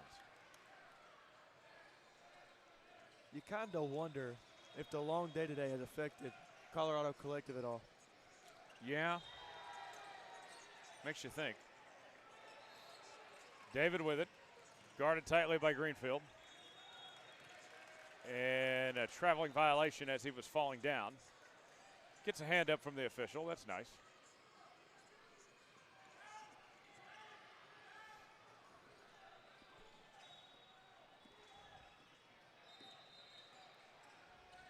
Greenfield with it. Out to Brown. Brown with a nice dribble drive to the hoop for two. Yeah, nice. Just too easy for Brown there getting to the rim. 10-point lead, their largest, 12 actually, of the game. Puts it up, that's good for two. Jiggity, jiggity, jiggity, jiggity. There it is. We were waiting on it. We're waiting on him. We were. Nice job by Jeggedy to get it done. All right, so what are your plans for after the game when you head home? Gonna watch the rest of the NASCAR race. Gonna watch the Pistons-Cavs game and have a nice steak dinner tonight. What time do they start tonight? Let's look. Steak, you cooking? Oh, I'm not cooking. My dad is. Ah, can you grill a steak? I can. A good one? Yeah. Nice. 7 o'clock is when that game starts. Okay. I personally prefer a steak to be grilled on the stovetop Really? over barbecue. Really? Yes. That's More interesting. juicy. Never heard that before. Interesting. Yeah, more juice to it. I'm more of a grill type of guy. It satisfies me a little bit more. I mean, I've had one on the oven. It's not bad on the stovetop.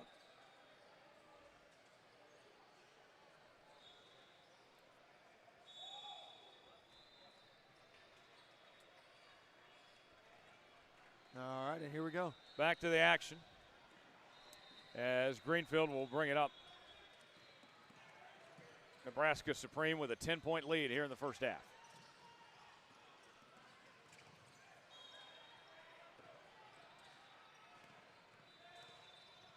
Brown spins, throws it up, got it for two. Too easy for Dada. Back to a 12-point game. Elwood with it. Guarded by Holland. Elwood kicks it out. And that's going the other way.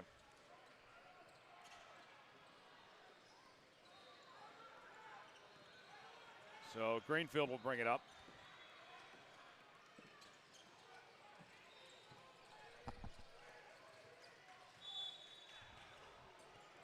Greenfield with the jumper, no. Rebound by Jeggedy.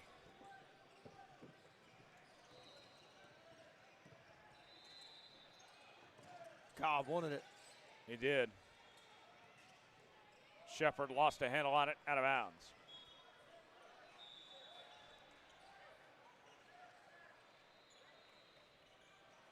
Now Dada going to go to the bench. Yes. It'll be Bryce Johnson Jr. coming into the game for him. Here's the inbound. David with it.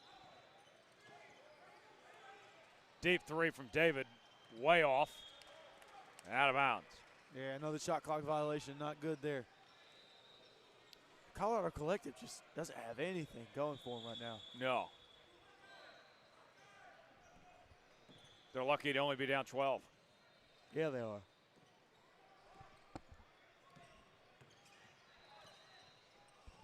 Johnson with it. To Greenfield. Going in, turnover. Elwood takes it away. Here comes Shepard. Missed. Now Brown's got it. Nice effort by Blake Young. Three-point attempt missed. David comes down with it. They got numbers. Shepard puts it up. That's good for two. Lead back down to 10.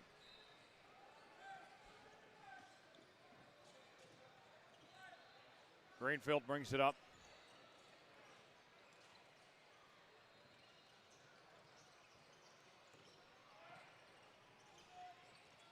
Lost a handle. That's a turnover. Here comes Shepard, and Shepard puts it in for two. And yet again, slowly creeping back. Slowly but surely. 10-point game, 50 seconds remaining in the first half. Brown brings it up. Out to Greenfield. Almost lost it, recovered. And there's the finish from Bryce Johnson Jr. Yeah, Bryce Johnson Jr. gets into the game and makes an impact immediately.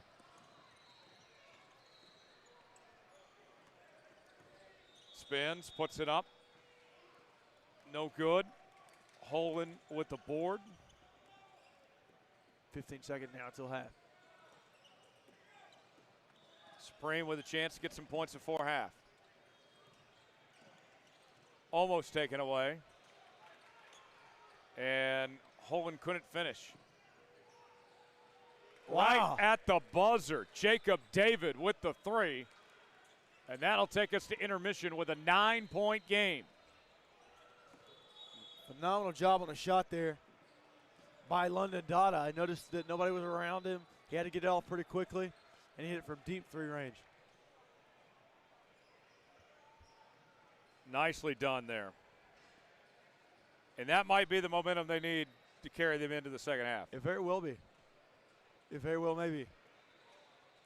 Currently a 9-point game. What are you looking forward to in the second half? I want to see if Colorado Collective can get some shots going. If they can close this gap a bit. What about you? Man, I'd like to see the same thing, just to be completely honest with you. I'd like to see a little bit more of Brody Shepard. I'd like to see a little more of Christian Cobb. Cobb had that three early in the game, but nothing since then, really. Jacob David, on the other hand, haven't seen a lot of him at all. We didn't see him earlier.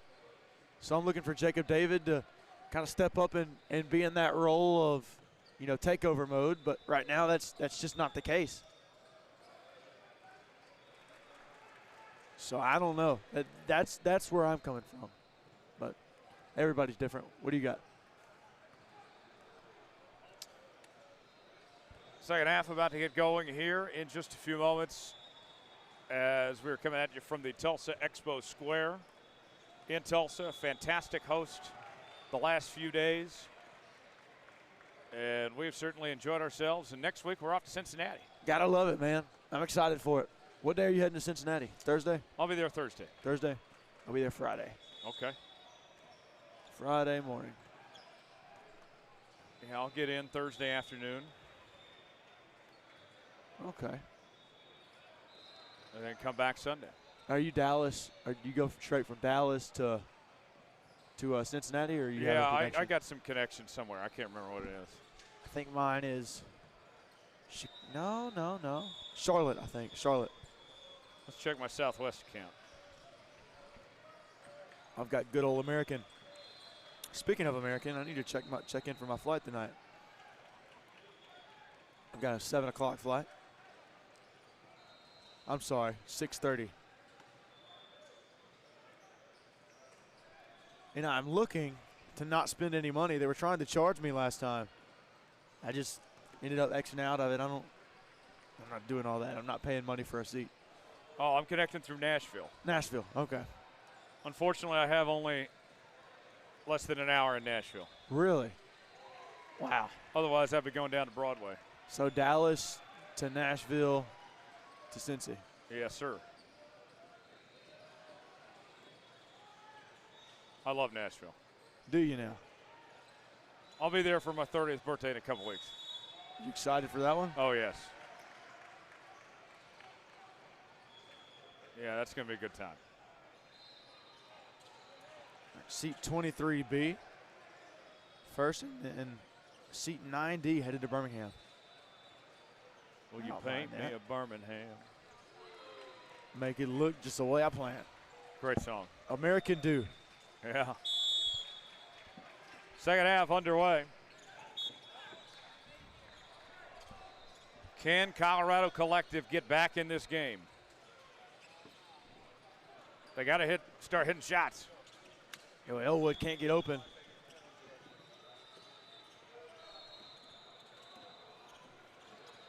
See if Christian Cobb can get Colorado Collective going.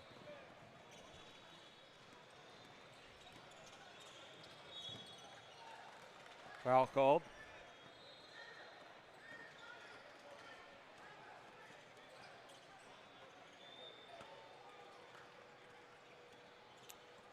Elwood to throw it in here. I've noticed on a lot of the inbound plays, it's been Cooper Elwood inbounding. Yeah. Gets it to Cobb. Now Shepard with it.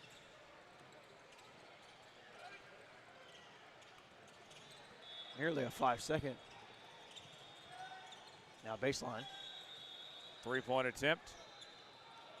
And another miss. The exciting Whites just haven't been able to get it going here.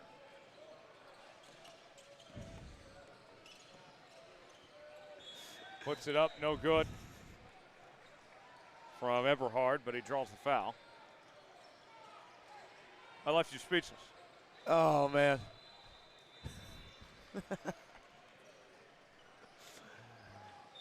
We've seen the exciting Whites of the Colorado Collective before just light it up from three, but that has not happened today.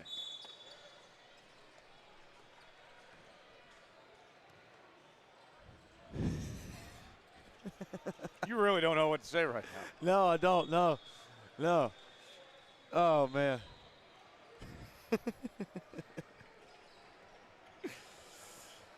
As a Pat McAfee deal, they were talking about, I think it was Reed Blankenship and Cooper DeJean. Yeah.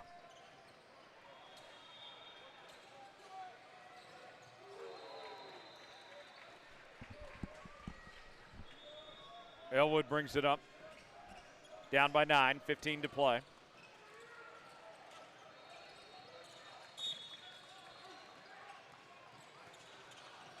Elwood goes in and gets it for two. Nice job by Elwood. He split multiple defenders. He was able to get it up to go high off the glass. Rogers with it, turnover. Jacob David pulls it in. Here comes Elwood now. Elwood puts it up, no good. Elwood, a fast guy. Super, super quick. He couldn't get to the basket there. He was able to get to the basket but couldn't finish. And a nice finish at the rim by Johnson. Back to a 9-point game. Here comes David.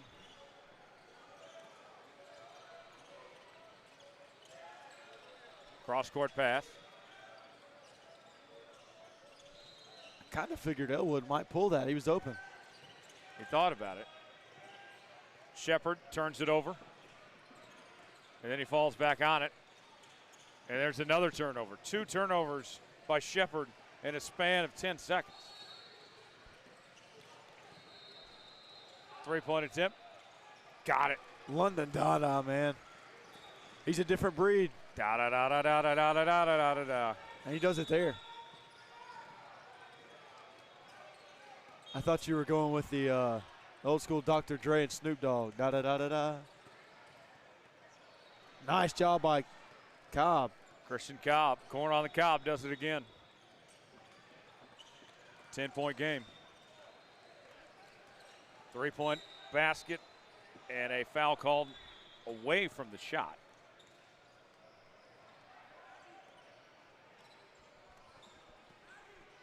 Now Cobb trying to see what he did wrong. That's the official.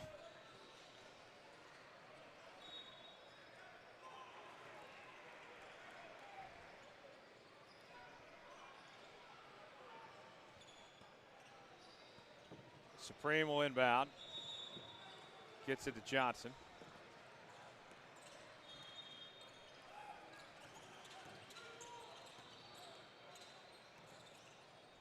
Goes in, missed. It's a nice cut to the basket by Brevin Myers. He just couldn't get that one to fall a little on the basket. Yeah. Phenomenal cut, though. He had the right idea. Now David directing traffic. 2 on David. Back to David. Goes in, he's got it. Yeah, nice job there by David. Nice little floater.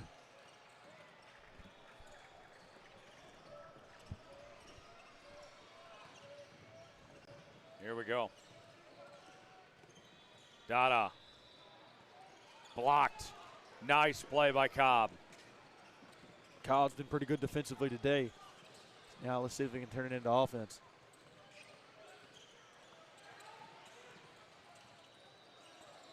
David thought about it.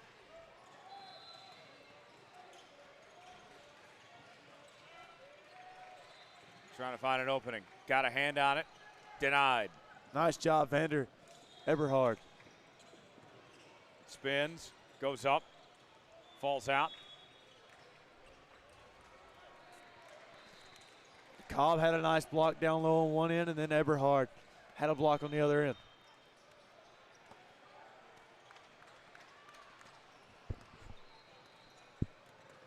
So Shepard inbounds as Elwood will bring it up. And a foul called.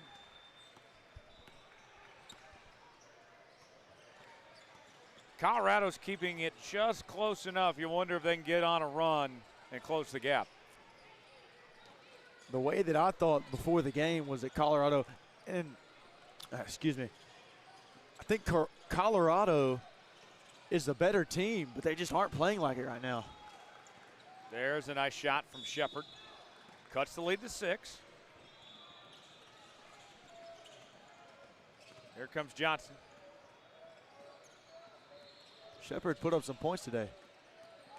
Missed the lay-in. Cobb with the board. Here comes Shepard. And there we go, a 4-point ball game. And yet again, Brody Shepard putting it up and in.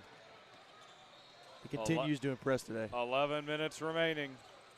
And Colorado Collective is right there. Big shot and answer from Myers. Yeah, Brevin Myers, nice shot. Son of head coach Bryce Myers.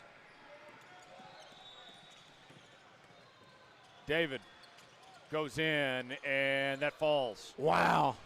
Nice effort. Nice job off the glass. I didn't know if that one was going to go in, if he had the angle to get it to go, but it just barely rolls in. It's always satisfying when you get one that spins around for a little bit and falls. Puts it up, missed. Cobb with the easy board.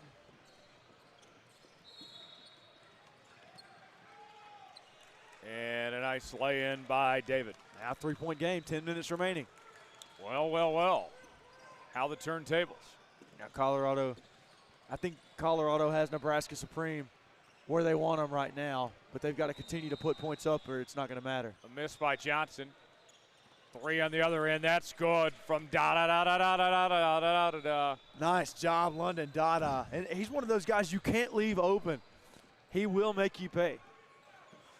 Lead back to 6. He's looked at by some high-level colleges for a reason. 3-point attempt. And that one goes out of bounds off the shot from Shepard. Yeah, Shepard, unlike him today on the air ball, especially with him being that open.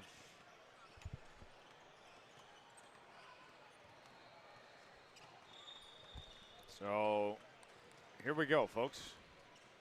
Greenfield brings it up. And that's good. Yeah, Evan Greenfield is extremely impressive today. And just like that, the lead's back to 8. It seems like Colorado Collective, they get closer and closer, and then Nebraska Supreme punches right back. Nebraska Supreme doing a nice job of keeping Colorado Collective at bay.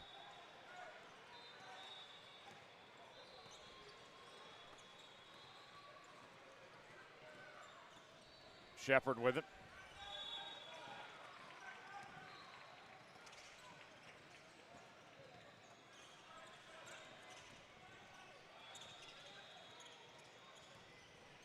Puts it up. That's good. Nice job by Elwood. Elwood. Really nice cut to the basket. And Elwood knows the game so well and sees the court well. And that goes in for Brown. 8-point ball game. Puts it up. That's good. 6-point game.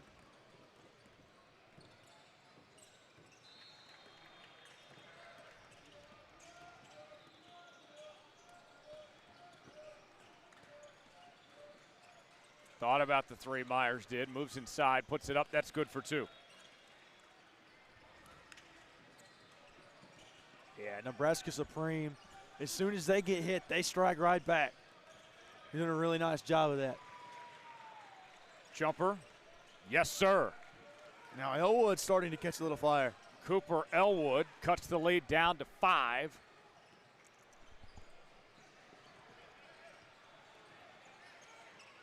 Greenfield with it.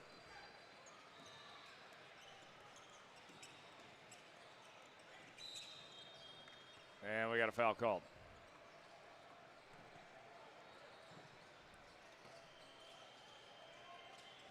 All right, so in your humble opinion, Yes. what's got to happen here for Colorado Collective? I think eventually you got to start hitting some outside shots. Yeah, that's what we haven't seen as much of that today from them, and we usually do, so that's a little worrying. But they're still in this. They're only down 5. Oh, absolutely. It's not over by any means. So if you're Colorado Collective, I would have to think you have to be feeling somewhat good knowing you haven't played your game and you still are in this. There's a nice feed inside and the finish by Jiggity. There it is. Jay Jaggety's so good, man. He's so smooth with it. And there's a nice steal. Price. Block from behind, out of bounds. Nice block from behind, too, but Our good buddy Reese Nygren was ready to catch it. I don't know if you saw him over here, but he wasn't no flinch at all. He was going to be real smooth with it. Just stuck his hands out. Head on a swivel. Reese is like that, though. He's clever, too. I'm assuming you've heard his quick little witty lines that he drops. Nice job. Oh, yes. Elwood puts it in for 2, and it's a 2-point game. Under 7 to go. 3-point attempt. Off the mark. And a rebound by Price. Phenomenal board by Price, too. He went up and got it. And now Colorado with a chance to take the lead. Going for it now. Not that time. Foul called. I think they're going to call that one on Jay Jeggedy. Looked like he went over the back. So Supreme will take possession. They had a double-digit lead at one point, folks. That has evaporated.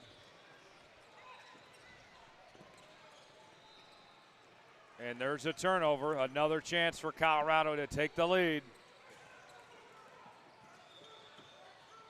Elwood with it. Elwood lost it. Greenfield with the steal. Going for it. And out of bounds.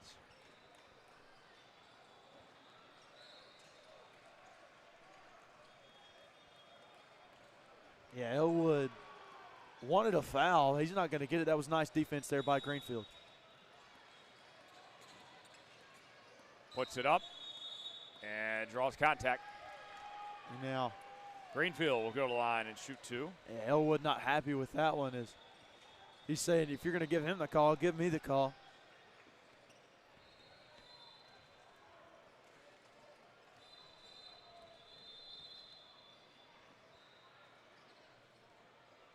Puts it up, missed it. Greenfield.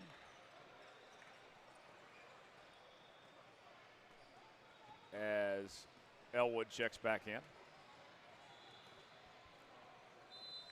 Second chance for Greenfield and missed it. Here comes Hudgens now. The collective down 2. They've come close to taking the lead their last 2 trips. Can they do it this time? Goes inside and draws the foul. Now, Cooper Elwood's got to feel good about that one. Thought he should have been fouled on the last possession, but he does that time, and now he's going to the free throw line. 2 shots, a chance to tie it with 5:38 remaining.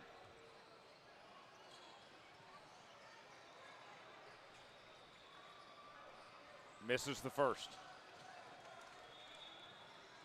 And that's kind of what you need there. You kind of need to make that one, especially only down 2 now with 5:38 remaining. You're back into the game. Makes That'll the work. second. 1-point game. 5:35 to go. Wide open. Easy find under the basket to Greenfield. The lead's back to 3. Elwood brings it up now. Stops and pops. Can't get there. Cobb that time. Good defense there by London Dada on Christian Cobb. Cross-court pass. Goes in, and that's good for 2. Nice Halley. doing there. 5-point game now. It's a tough layup, too, for there from Holland. Him being able to make that, it's a good sign for Nebraska Supreme. 3-point attempt. And a miss from Price. 5-point game. Can Colorado Collective get back within that 2-point range? Dada misses. Here comes Elwood. Elwood puts it up. That's good for 2. Nice job by Elwood on the fast break. And the lead's back to 3. Timeout called with 4:31 remaining. Hayden, what's going on in each of these 2 huddles right now, you think? Well, right now for Colorado Collective, you can't keep allowing Nebraska Supreme to penetrate inside. And if you're Nebraska Supreme, keep doing what you're doing, man. I think that Nebraska Supreme has done a nice job defensively pretty much all game. There's been a few open shots. Yeah, they're gonna that have been up, but right now I think it's Colorado Collective that's got to adjust. Nebraska Supreme, you got to be that burrito Supreme. Bunch of different layers. Absolutely. I haven't had a burrito Supreme. I'm not a big. I don't like the sour cream. You don't like sour cream? All the egg. I like sour cream, but not on my burrito. You know, I'm more of just like a plain, like the beef, the cheese, the queso. Yeah, you are from Alabama. Put some peppers on there. We need to culture you a bit. I'm very much so cultured. I don't know about that. I think I am though. You literally gave Two Hands Burgers a 9 out of 10. Because the burger was good. There's no way. The burger was good. Reese, was the burger not good? The burger was good. Nope. The burger was good. What was the score you gave it, Reese? I gave it like a 7-2. 7-2, okay. You guys are out of your minds. Guys, you guys know that marijuana is not legal here in Oklahoma, right? Medical is. Yeah, this is a little different. Puts it up. And that is good from Dada. I step back from Dada. 5-point game. Dada over Christian Cobb, and that's not easy to do. And a foul call. And Elwood down low nearly freed himself up. They call the foul. 4:03 to go. 5-point game. David with it.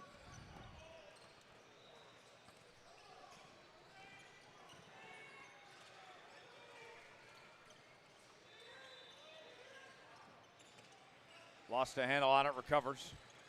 And that flies out. Yeah, and I think that one went out on Dada. I think it hit his hand.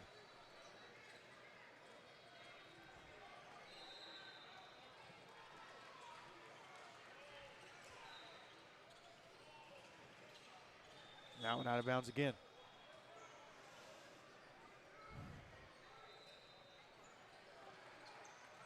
So Colorado will have it. Still down 5.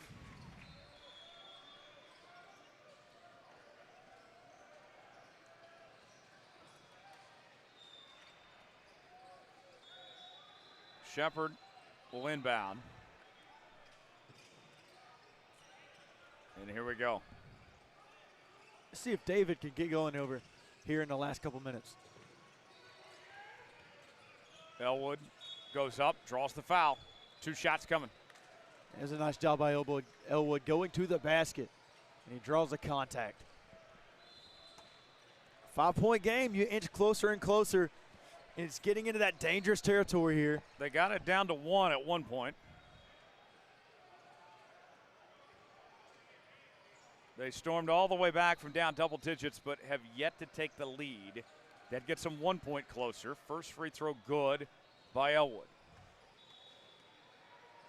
Now Elwood, if he can sink this next shot to bring them within 3. Maybe they hit one down the stretch, but they've got to step up defensively. Second attempt from Elwood. He's got it. Now a 3-point game. Dangerous territory here for Nebraska Supreme. Foul called. How about the guard play, though, from Nebraska Supreme, man? They've done a really nice job. Evan Greenfield's been phenomenal. On London both Dada. Exactly. Shane Holden as well. Brevin Myers. Some really good guard play here. Johnson with it. Feeds it inside, throws it up there. That one falls. There it is, Evan Greenfield. For Greenfield, lead back to 5. 3 minutes to go. Elwood with it, top of the key. Elwood passes it out, 3-point attempt. A miss by Jeggedy. Offensive board by Cobb. And now Holden will take it the other way. Wide open 3. And he missed. Brown did.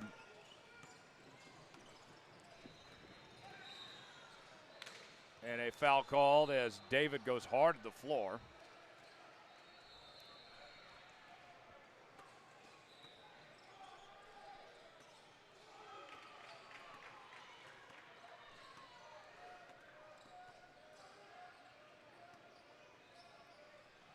So we're waiting on them to sort this out as we have 2:34 remaining. 5-point lead still for Nebraska Supreme. And I'm extremely excited for the next game, too. We've got a phenomenal one here on our hands. Nebraska Supreme leads by 5 with 2:30 remaining. And then next up, you have OTP against PAC. Two really good Pro16 teams. David at the line makes the first of the 1-and-1. Lead Nice down job. to 4. Nice clutching there from Jacob David. David's got to step up here in the final minutes. He's yet to hit that big shot today. They need a big one from him. And he makes them both. It always helps to hit both free throws. 3-point game, 2.5 to go. Johnson brings it up.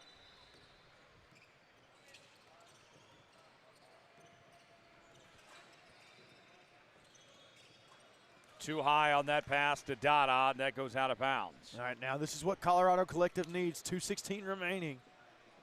Only down 3. You got a chance to hit a couple big shots. Just find an open look. Shepard brings it up.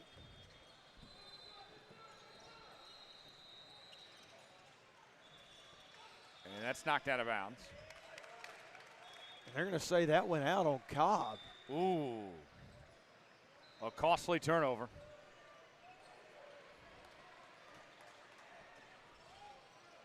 Colorado Collective doesn't agree. Now referees are possibly talking it over. Yes.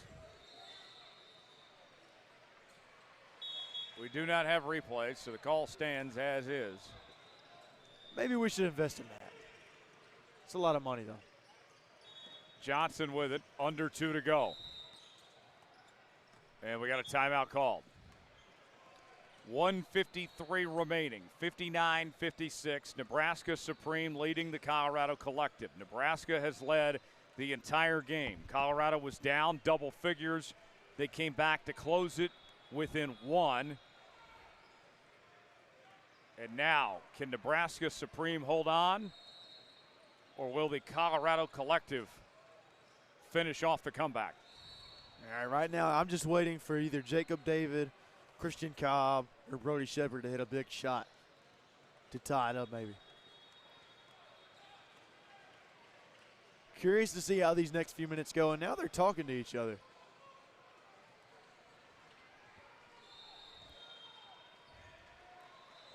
I'm still a little confused from earlier in the game. I thought that there was an extra 2 points on the board for Nebraska Supreme, but there ended up not being. But I was still confused as to where they took the points off at. Yeah. I would assume that's not what they're talking about, but still. It'll be interesting if it comes down to that.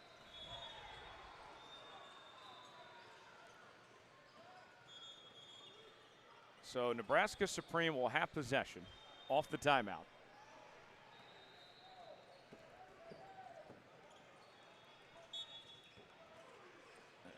And we're off.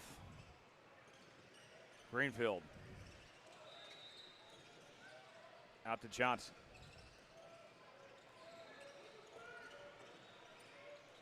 Johnson lost it out of bounds. Now down into crunch time. This is getting interesting. Now that one's off on Colorado Collective. But now it's getting very, very interesting. Watch out for London Dada. He's got that clutch gene. So here's the inbound. 1 second on the shot clock. There's a miss. They get the offensive board, though. But there's the shot clock violation. And the clock did not run at all. 1:38 still on the clock. 59-56. I know Colorado Collective down by 3 with possession. 90 seconds to go. Going inside. Missed it. And Rogers comes away with the board. A costly miss for Colorado. Greenfield has it. Out to Dada. Dada, turnover. Here's a chance for Elwood. Elwood puts it up, blocked. Dada comes down with it. Rogers now on the run. Final minute.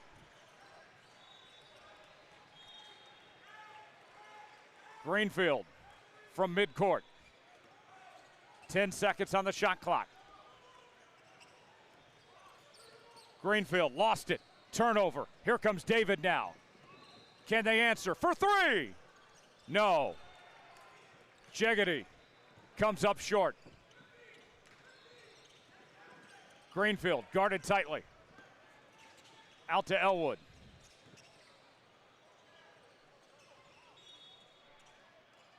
And we got a foul called. Yeah, foul on Jeggedy. I don't know if the shot clock was still on. I don't know if you try to run it down a little bit more and try and force a steal. But understand what he's trying to do, but it's not, they're not in the bonus. So that's not bad. 23.2 remaining. 3-point game. Supreme with the ball. 10 seconds on the shot clock. So Colorado looking to get a stop, and then they'll need a three. Here's the inbound. Myers is fouled. And that time Elwood tried to poke it away, but got a little bit of his hand. So Myers will head to the line. Trying to put this game on ice. He's got a solid chance here.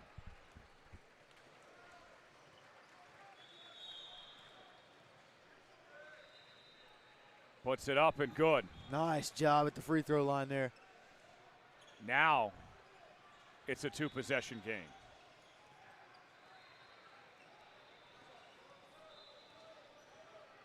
Myers again makes it. 5-point lead. Some big-time free throws from Myers. Nice job at the charity stripe by Myers. And we have 20.2 left. Elwood brings it up. Clock winding down. Got to do something quick. Three-pointer from Cobb. Missed. Knocked out of bounds. 6.5 to go. And that will about wrap it up.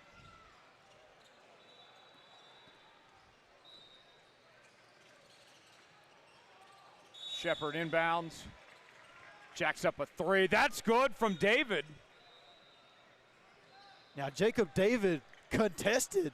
I'm not entirely sure how he hit that one. Did they not give them the foul? They tried to foul him. That looked like the clock expired. So is the game over, or are they giving them the foul? The officials are discussing. He should have been given the foul. Looks like they're adding time. The game is not over. There should be at least 3 seconds left, no?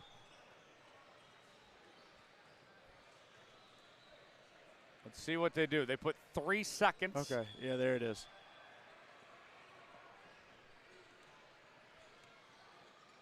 And we'll head to the free throw line. I think Casey Alexander liked what he saw from Dada today. He should.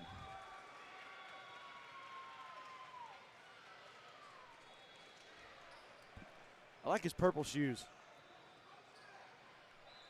Oh, yeah. I always heard you were a big Kansas State fan. Oh, yeah. 2-point lead, 3 seconds to go.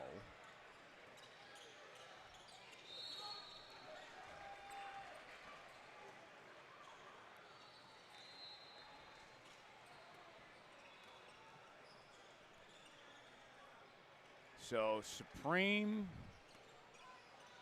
will have the ball.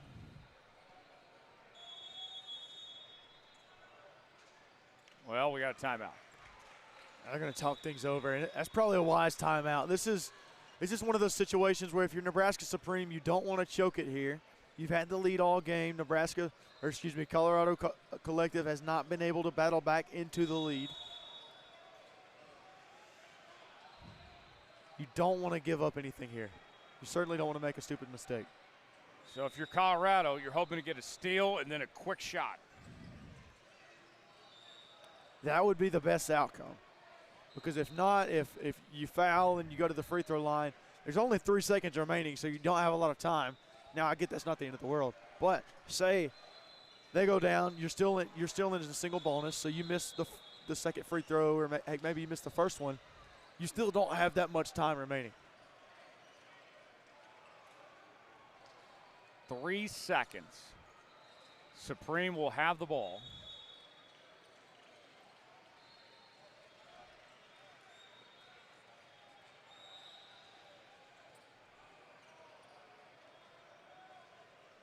So now they're going to inbound from midcourt.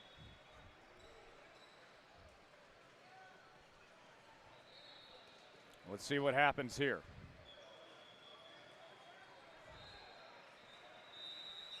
Here's the inbound. They get it in.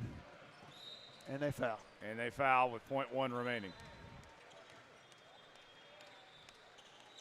I think they should probably be a little bit more time on the clock than .1. Let's see what the officials say. They're going to the scorers table. This is an upset here. This is an upset. Yes. Still .1 on the clock. Brevin Myers made both earlier. Makes the first. That puts the lead back to 3.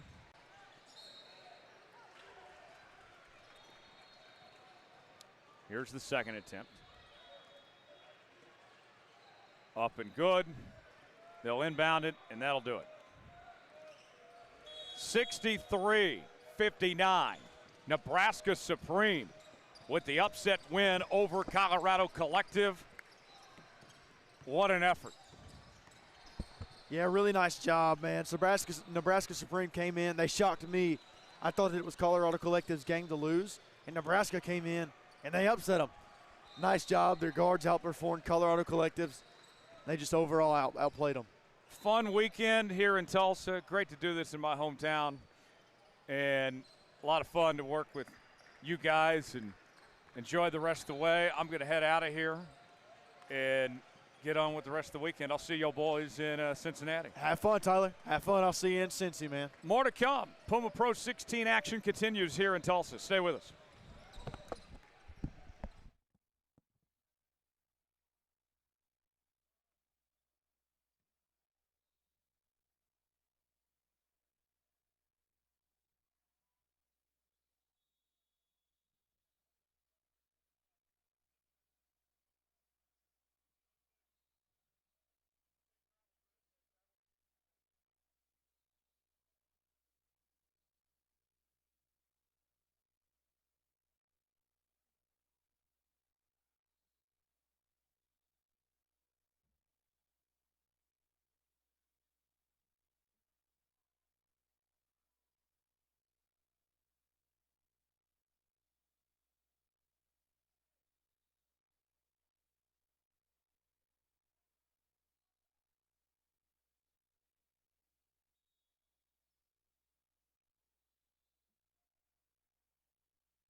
Welcome into Tulsa, Oklahoma. I'm Hayden Coker alongside Reese Nygren here in the Sage Net Center here in Tulsa, Oklahoma. We've got OTP up against PAC today. So this ought to be a fun one. PAC led by head coach Liam Wolf. OTP led by head coach Aaron Tribby. Brendan Walsh, one of the main guys on the court. We'll be looking forward to seeing today for PAC. Number 33, Kamario Sherman. The big guy going to be tipping off for OTP. Number 24, Quade Thomas for PAC. Yeah, let's just say off-rip Clay Thomas does not have the height advantage on this jump ball, but they do it for a reason. We'll see if he can capitalize here. And here we go. PAC versus OTP in Tulsa, Oklahoma. Last game of the day. Let's go. Let's finish this day off strong. We've had good games all weekend. Now nice shot from outside. That's number 2, Nate Winters of OTP. It's about as good of a start as you're going to get right there, wide open 3. Now Brendan Walsh surveys. Walsh outside. That's Avant Riley. Nothing doing. Back out to Brendan Walsh. Walsh, deep 3. Walsh can't get that one to fall. Rebound by Kamario Sherman. Yeah, just a little too strong there from Walsh. Christopher Ray, he'll send it over. McDonald back to Ray. Can't get that one to go air ball. Yeah, that one didn't hit a whole lot of anything. I think he thought it was tipped initially, but then accepted that it was an air ball. It'll be Avant Riley to inbound. Brendan Walsh to bring it down the court. Walsh, a phenomenal point guard. PAC from Kansas. Now inside, Walsh. Oh, can't get it to go. Got the shot he wanted there. Got all the way to that right hand at the rim. Just couldn't finish. And here comes Christopher Ray. Now McDonald. McDonald, long distance 3. Oh yeah. Nice shot by McDonald, and now OTP out to a 6-0 lead. Hand in the face or not, McDonald will make you pay. There we go. Another missed shot. Now Nate Winters bringing down the court for OTP. Here comes OTP. Oh yeah, Nate Winters. And now an 8-0 start here for PAC. Couldn't have drawn it up any better here if you're OTP. DJ Childs has it stolen away. That's McDonald. Now McDonald, guarded by Avant Riley. Bring the big fella out on some pick and roll, see what he does. That one up, and that one, no good. Rebound, no, can't get it to go. That's Quade Thomas on the defensive board. Yeah, Kamario Sherman was in position to get the offensive rebound, elected for the tip-in, and came up short. Walsh. Drives outside, DJ Childs now. Nothing doing for DJ. Now Avant Riley. Riley, oh yeah. Nice shot from the baseline. Good pass there, though, to find him on that left wing, and then from that point on, it was right to left crossover right into that lefty mid-range. Now Nate Winters, Christopher Ray. Down low, Kamario Sherman. Kamario can't get it to go, and Quade Thomas with the board, and now PAC seems to be in position. This OTP offense is going outside in. See if later in this game they try to go inside out. Long distance 3, can't get it to go from Riley. Rebound Sherman. Sherman is one of the more bigger physical players we've seen on court 29 here this weekend. McDonald now the drive. Kick outside. Nate Winters for 3. Can't get that one to go. And now here we go. That's Avant Riley running the court. Avant can't get it to go. OTP on the offensive side of the floor has been able to get just about whatever look their heart desires, whether it's at the rim or open from 3. Christopher Ray, guarded by Walsh. Oh, a nice move by Ray. Ray gets it to go. Oh yeah. Ray all the way to the rim right there. He had Walsh completely confused on the defensive end. DJ Child. Out to Avant Riley. Now Quade Thomas. That's a mismatch down low. There we go with Riley. Nice spin move. Riley had it knocked away. Now inside. Can't get that one to go. That's Keldon Mealy with a miss. That's a good spot to get that basketball right there inside that paint. Nate Winters wants to drive. Now inside, Michael Johnson. Back to Camario. And nothing doing right there. Call a foul down low. Yeah, It'll be called on Keldon Mealy. nobody on Pack has the size to match up with Sherman, so they're trying to get physical with him down low, make him earn every bit of post position. That time, just a little too physical. Sherman guarded by Hoffman. Hoffman is 6'9". 6'9", center for Pack. Now Sherman inside. Sherman has it stripped away. Now Brendan Walsh fighting for it. Good help there from Tesmer, getting his hands in the cookie jar. Now McDonald. McDonald long distance. Can't get that one to fall on the long two. Donald wanted the foul there, felt his legs got swept from underneath him. Now Hoffman. Nothing doing. He'll kick it outside. DJ Childs. No sir. Good And Nate contest Winters from Sherman. with the rebound. Not a lot doing here for Pack. Now Nate Winters down low. Winters, he wants it. And tipped out of bounds by DJ Childs. Will stay with OTP. Yeah, these two teams are playing two different types of offense. OTP is generating a lot of good looks. Pack, their offense seems to be very stagnant. Pack so far lost to Team CPSA. They beat 816 Hoops and then lost to the Kentucky Basketball Club. Looking for their second win of the weekend. It's a really good Kentucky basketball squad that they lost to. Very, very good. And so is CPSA. Yeah, you say every team here is good. Those two teams are a step above some of the rest. Absolutely. I've been looking forward to seeing Kentucky play, but haven't got to broadcast and haven't got to call a game of theirs yet. Yeah, we missed them here on Court 29 this weekend. I'm sure we'll get our fair share of them in the coming weekends. Parker Hoffman for two.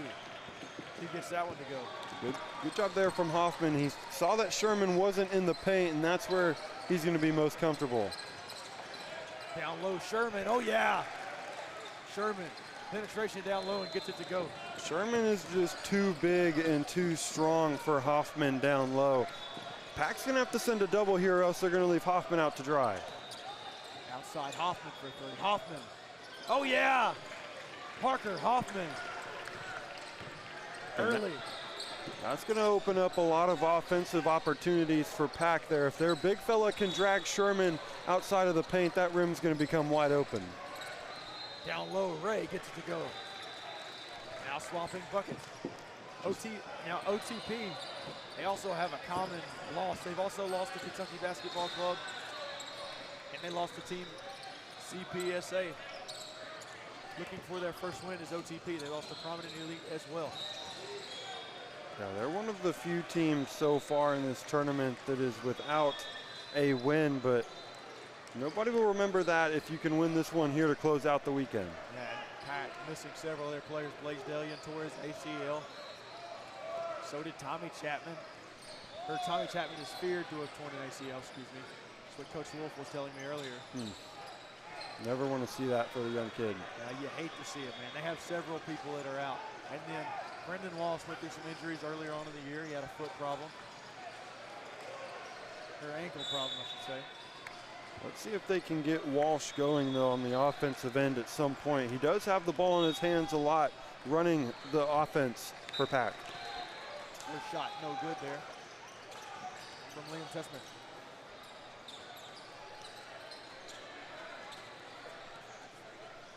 College coaches still haven't gone anywhere. Coming around, a New Mexico State scout to our right. Popping in to say hello.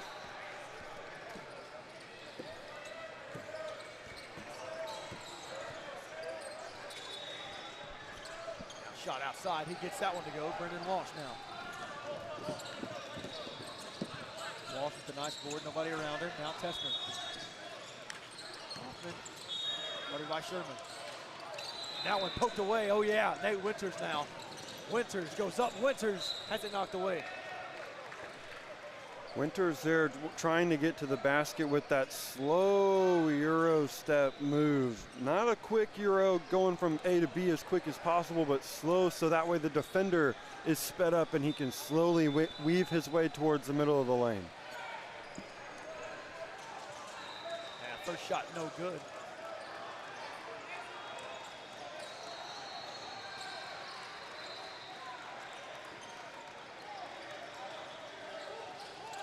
Second shot up, that one no good as well. Rebound, DJ Childs. Now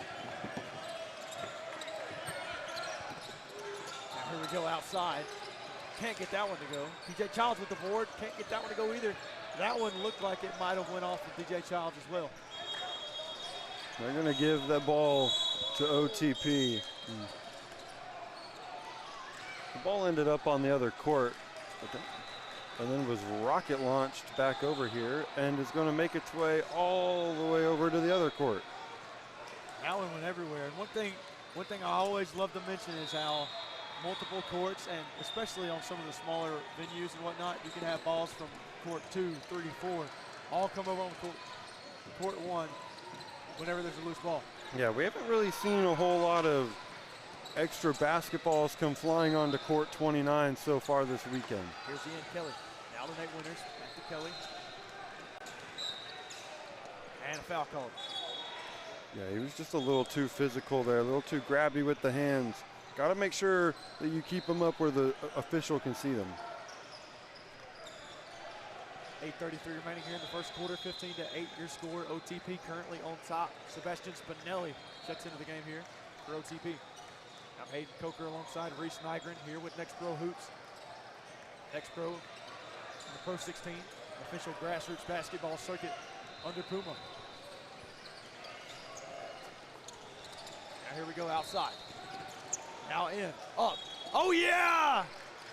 Ian Kelly gets the three-point play and he goes to the free throw line.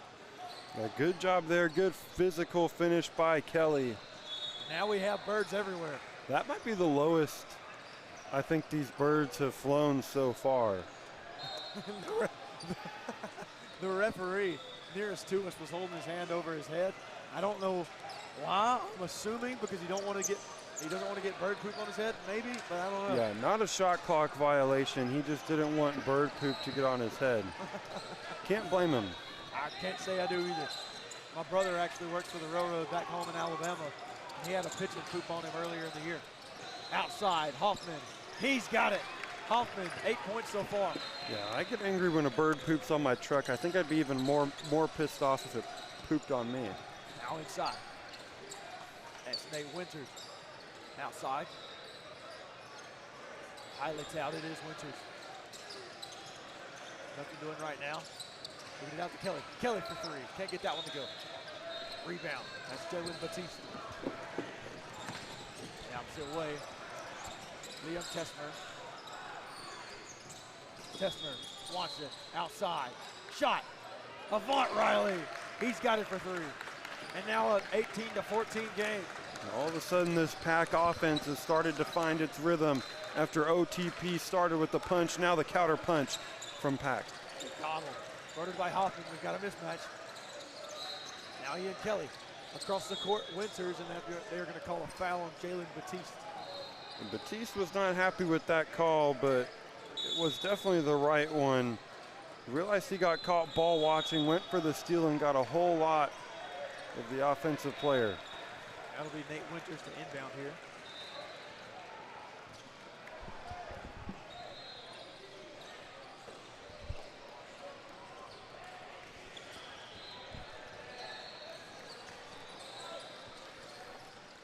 Now long three ball, oh yeah, Nate Winters hits the three and Coach Liam Wolf shows his frustration.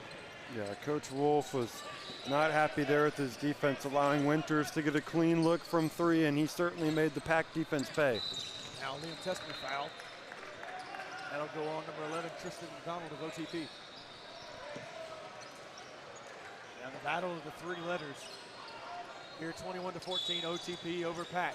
6:46 remaining here in the first quarter. I wonder what they stand for. Passion, attitude, confidence for Pack. surely, Riley. surely OTP doesn't stand for on the phone.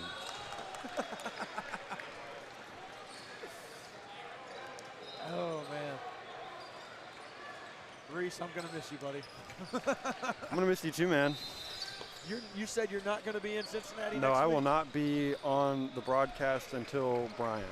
Until Brian, okay. So first weekend in July aside from the 4th. Yes. What's you got going on next weekend? What do I have going on next weekend? My little sister graduates high school on Thursday. Congratulations. Thank you. So I will be hanging out with the family next weekend Awesome, awesome, awesome. and studying for my summer course. Second shot from Hoffman. Can't get that one to go. 21 to 15 your score. Christopher Ray to bring it down the court. Now to McDonald. McDonald guarded by Tesmer.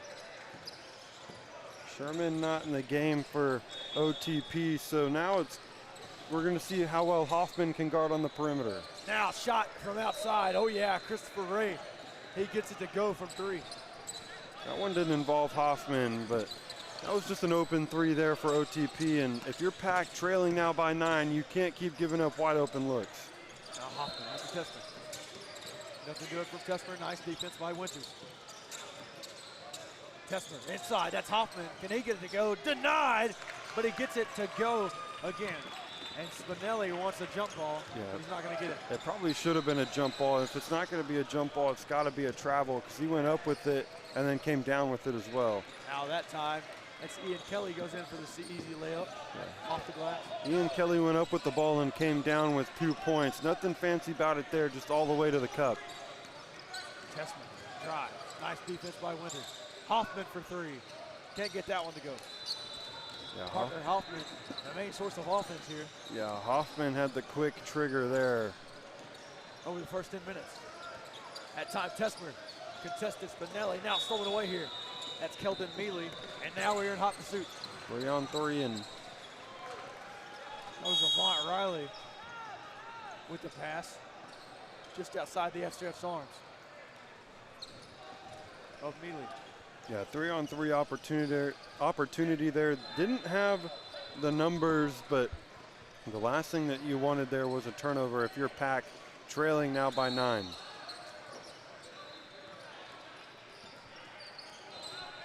Now it'll be Tristan McDonald to bring it down the court here for OTP. Does my voice sound a little better than this morning? Yeah, it does sound a little better than this morning. I will give you It's been a long credit. weekend. It has been a long weekend. Nice shot outside, Christopher Ray. Another 3 for Ray.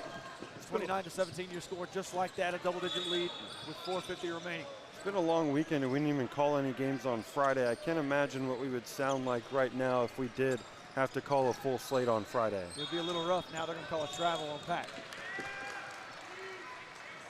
It would be a lot of games. So It would be a lot. it's going to be a lot here in July too. Yeah, it's going to be a lot of games every weekend, essentially, here with PRO16. Vocally, we will have to get ready. I've got time because I'm not calling games in the weekends in between. You, however, have about 5 days to figure it out. We'll be all right. Spinelli now. Now to Sherman. Sherman guarded by Hoffman. And, pretty weak try to charge Yeah. there by Hoffman. Not exactly sure what Hoffman was trying to do there, but if the goal was to give Sherman as open of a look as he's going to get, then he did exactly that. Sherman didn't even touch him, and Hoffman just kind of slowly fell over. It looked kind of odd. Yeah, it wasn't a boot like I took a shot to the chest and fell over. It was just kind of a like, I'm in the woods and I cut down a tree and the tree's just slowly falling. Yeah, that was, I probably could have yelled timber as Hoffman was going down. Outside. Batiste. Now to Clay Thomas. Back to Batiste. Now Childs inside. Childs. No good. Christopher Ray. Been dominant today, man. Christopher Ray is one of those players that you better watch out for. All these college coaches, you better be watching because Christopher Ray is one of those dudes. Yeah, Christopher Ray has been all over the floor for OTP offensively and defensively, making himself known right there rejecting the shot from Pack. Now here we go, Brendan Walsh. Got a mismatch. Walsh outside, can't get that one to go. And Pack having trouble shooting from long range. That one goes out of bounds on Pack. It'll be OTP's ball. Yeah, Pack is having trouble organizing any sort of offense here. They've got to get it going here, already down 14, nearing the end of the first half. Now here's Nate Winters, by Childs. Now Sherman, guarded by Quade Thomas, can't get that one to go. Rebound, Sebastian Spinelli. Now Nate Winters.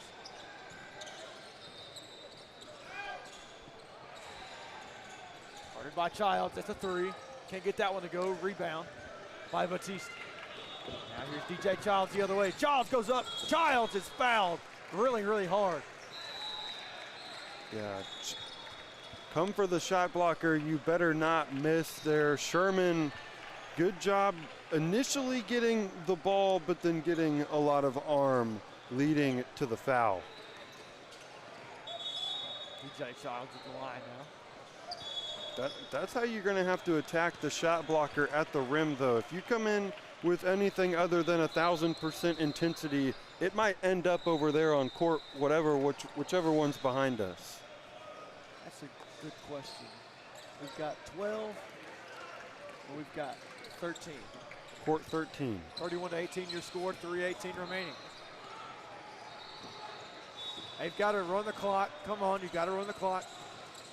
Entire weekend's worth of prep, and here on the last game, we still don't know how to operate the clock. Pretty interesting, isn't it? Here we go, here for Pack. And that one out of bounds on, let's see, they're going to call it out of bounds on Christopher Ray. And Ray a little bit confused, but I think that they got the call right. Yeah, I think they got the call right. But what's even more fascinating than our inability to operate the clock is Pack's inability to generate any sort of consistent offense here. It's just kind of been in spurts. They haven't gotten anything to go, and the clock is still stopped. Liam Tessner in the paint. He's got to get out of it. Brendan Walsh now. Can't get that one to go from three, and Walsh is going cold. Yeah, and he's not the only one on his team that's gone cold here. Now Liam Tessner gets a fake. Can't get it to go. And now here we go. Micah Johnson with it for OTP. Johnson inside. Nothing doing here. Sherman, oh yeah! Sherman damages the rack. And that's exactly what he should do when he finds the ball right underneath the rim, is just punch it down with authority. That time knocked out of bounds by Micah Johnson.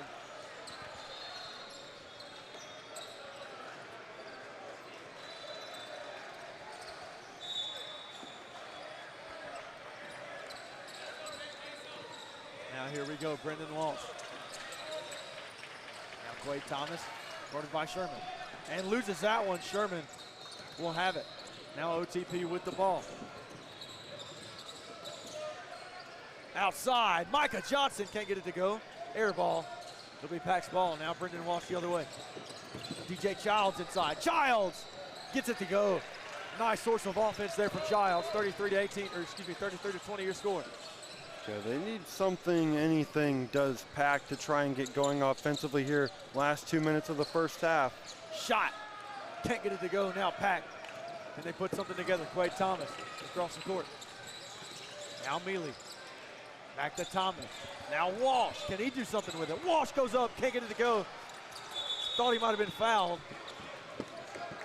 Yeah, Referee not going to give it to him. Christopher Ray now. Yeah, Walsh really confused there. Thought he got fouled on the way up. Little wonky shot. He's not used to missing those gimmies. Brendan Walsh, one of the better players on the court here. Highly sought after point guard. Inside. Can't get that one to go. Is Johnson. And now Sherman can't get it to go either. Back to Sherman. And Micah Johnson.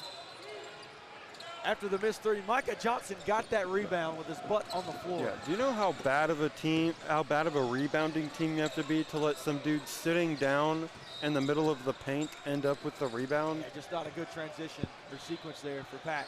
Yeah, that was not very good there, and they're lucky that OTP didn't make them pay.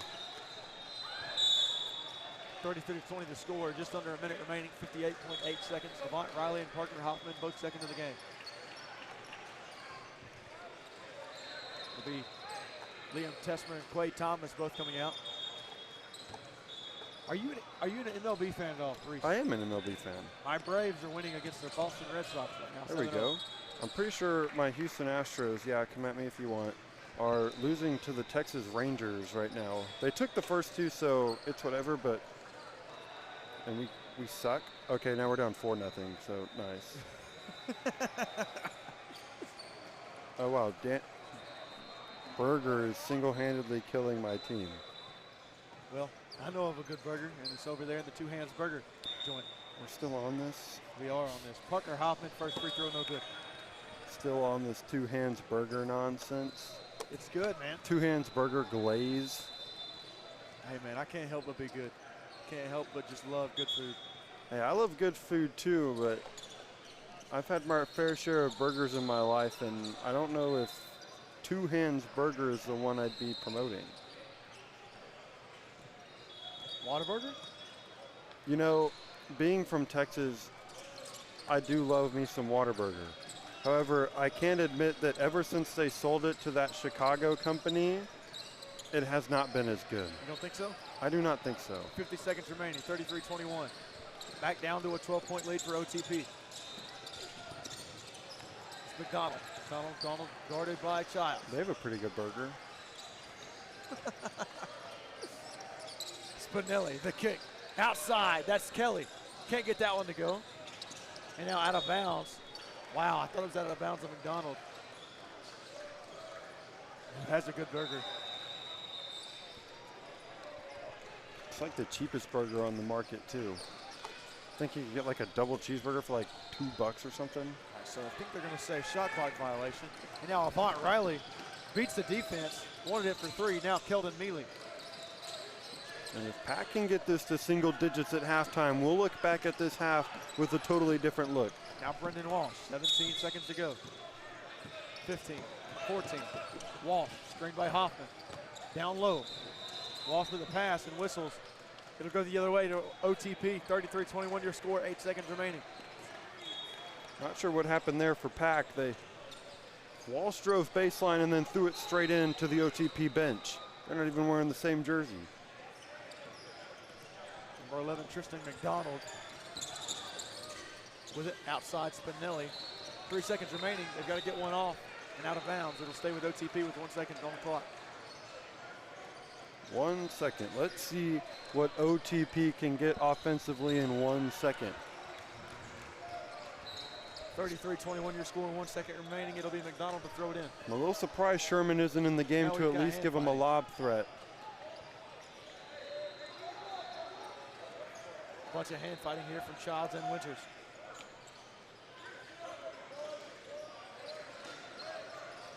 All right, guys, it's the last game of the day. Come on. In his mouth. Winters can't get that one to go. And Winters wanted to foul on Childs. He's not going to get one. Yeah, Winters thought that he was fouled on that three-pointer, but it's one of those things where you can get away with just about anything defensively at the end of a half. Yeah, it was tough there. And a notification from American, that's not what I like to see. No, there's a lot of better notifications than that. Okay, I now depart at 7:43 due to maintenance on a plane. What was the original ETA? Good question, but now, so instead of, I have a 40-minute layover in Dallas. Ooh, Dallas. Yeah, that's a tough one. Tulsa to Dallas, Dallas to Birmingham. I mean, Dallas to Tulsa should be like 30 minutes, maybe. It says 7:43 to 9:08, but we'll probably get there early if I were to imagine. I would imagine that estimated time is sitting on the tarmac. Yeah, I can almost assure you that it probably does not take you an hour to fly from Tulsa to Dallas, and the birds are still here, and if one takes a crap on me, I'm taking my headset off and going home. But back to burgers.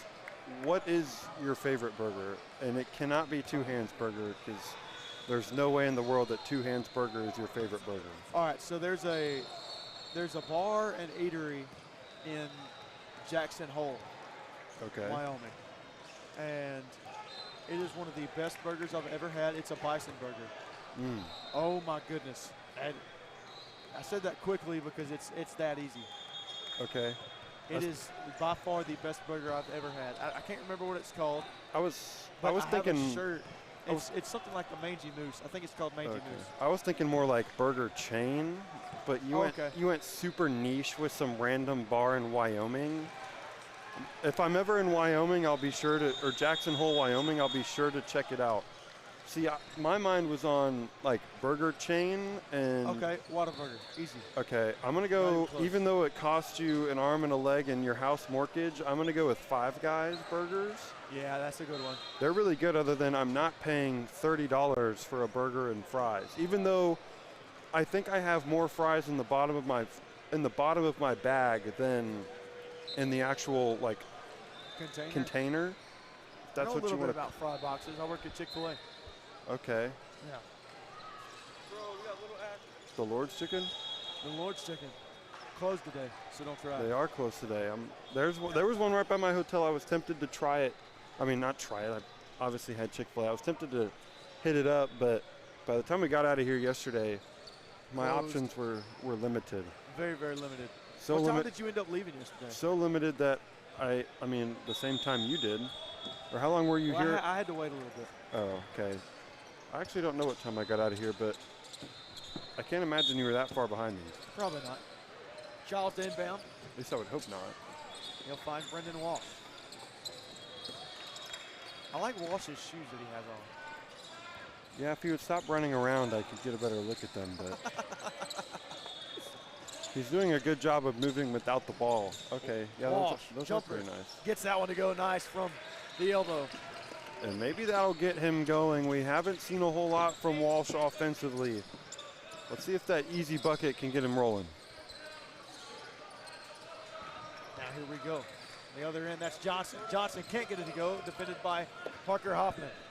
Now here we go on the other end, that's Mealy. Oh yeah! Single-digit lead now for OTP, 33-25. Changing in mid-air right there for the finish. Going from the left to the right, under the hoop, getting it away from the shot blocker, Sherman. Now outside, Winters can't get that one to go, and now Pack a little bit of business. Okay, now they're going to say that one went out on, I think, Brendan Walsh. Yeah, that one was right there. I think it ended up going last touch off the hands of Walsh. Okay, now they're going to call it the other way. Okay, it's coming this way. Hey, you're doing a great job. You're doing an even better job. We appreciate you. We do. Even better job. You're appreciated. You know, shout out to these officials because we get to sit here and talk about what's happening, and these people have to run up and down the floor. So it does sound a little tiring. Major props to them. Now Walsh can't get that one to go, and now we're tied up. That's Hoffman and Sherman. And we don't have to deal with yelling parents or coaches, and so that's always a win as well. A few weeks ago, I had to deal with a yelling lady. With one of my buddies. What could she have possibly been yelling at you They about? were up by 30, or excuse me, they were down by 30. Okay, yeah, then her point is invalid. She was mad that the referees weren't, I don't know, they didn't call a foul, and she was using some language too. I can imagine. This is effing awful. Whoa, all right then. To you? Nice job by Sherman. To one of the site directors. But I just happened to be there right beside him. Oh, I thought you meant like you were on air and she was just cursing you out. And I'm like, what could you have possibly said? Now Walsh, surprised he wasn't fouled that time. It wasn't called for one. Yeah, a lot of physicality down there, but. Now McDonald can't get it to go. And out of bounds on Pack, it'll be OTP's ball. Yeah, it was a little weird. It was very weird. I can imagine. So far to this point in my early stages of my broadcasting career, I've not gotten yelled at by a parent or coach, thank God. Walsh to Hoffman. Hoffman wanted Mealy, can't find him, he's got to get rid of it. Now inside to Mealy, and here's a nice pass from Hoffman. He had a lane. Good look from Hoffman, just couldn't corral it. Now outside for three, no good, and Ray puts it up and in. Yeah, Hoffman, not much of a rim protecting big there. Not a whole lot of resistance, but. Outside, wow, Hoffman, yet another three. All right, Hoffman. I was not familiar with your game. You were about to hate on him. Well, I was just saying he's not the rim protecting type of center, and then No, I get what you're saying. it's like, who cares if he's the rim protecting type of center if he can step out to the NBA three-point line and knock him down. Brendan Walsh. Nice court vision, but good defense by Christopher Ray. There goes our ball. Wilson. Is it a Will? Oh, it's a Spalding. I was like, if it's a Wilson, that would have been even. That would have been so funny. We can't be broadcasters together in the future. If we ever get to ESPN, it would just be unhinged. Yeah, I would. You have me laughing the entire time. I don't think ESPN would want me with a mic on unless I'm doing play-by-play. We almost had our first hands-on the basketball moment of the weekend, and it almost came in the very last game. It scared me. It'll be deep. Avant Riley to inbound. Avant Riley inside. Oh, yeah. Riley almost got it to go, but Riley is fouled, and he will go to the free throw line. Spectacular play there from Riley, and too bad he wasn't able to finish because that was a highlight level play. It was. Riley went amongst the trees and nearly had one. He was all out of sorts when he got off the ground, and thankfully he drew the foul to get to the free throw line, and he missed. Nothing there that time from Avant Riley. I did not realize this said American Dew on it. It does. Second shot up from Riley, it's good. 37-28, 29 your score, 8-point lead. Do the do. Why does it say American Dew? It's a good question. I have no clue, but I like it. It's cool. I mean, I'm not hating on it. I'm just curious because I was like, is this some like knockoff version of Mountain Dew we've got going on here? No good. No good on a fadeaway there. As Nate Winters has it go off his foot. Like Valley Dew or something? Have you seen the Starry drink? The Star drink? Starry? Starry, yeah. Yeah, it's like a Dollar General version of Sprite. Timeout on the court. Yeah, it's weird. It's weird tasting. It's not like horrible, but it kind of has a chocolate It's like taste rebranded Sierra Mist. Hey, ma'am. Hey, ref, do you like Mountain Dew? I can't drink carbonated beverages. I feel you. But I do like Mountain Dew. Understood. Sweet tea? Yep. There you go. Sweet tea is one of my favorites. That's my kryptonite. Yeah. Oh, yeah. That's why I got me a gut. Who doesn't love themselves some sweet tea? Sweet tea's good, Yeah. right? I moved to Massachusetts for 18 years. They didn't know what's sweet. You can't make sun tea in Massachusetts. You can't make it? It's not hot enough. I'm like, what? They never even heard of it. Like, they didn't even know anything about putting water outside tea bags and let it go. Ever. Like, I can't move up there. I can't. I can't do it. 18 years. I'm home again. I'm not. There we go. There you go. I think you know where to stay now. Yeah. Love it. We love a good little interaction with the referees. Yeah, the referee last night in the very last game when he told us that everybody's an average athlete, that was pretty good.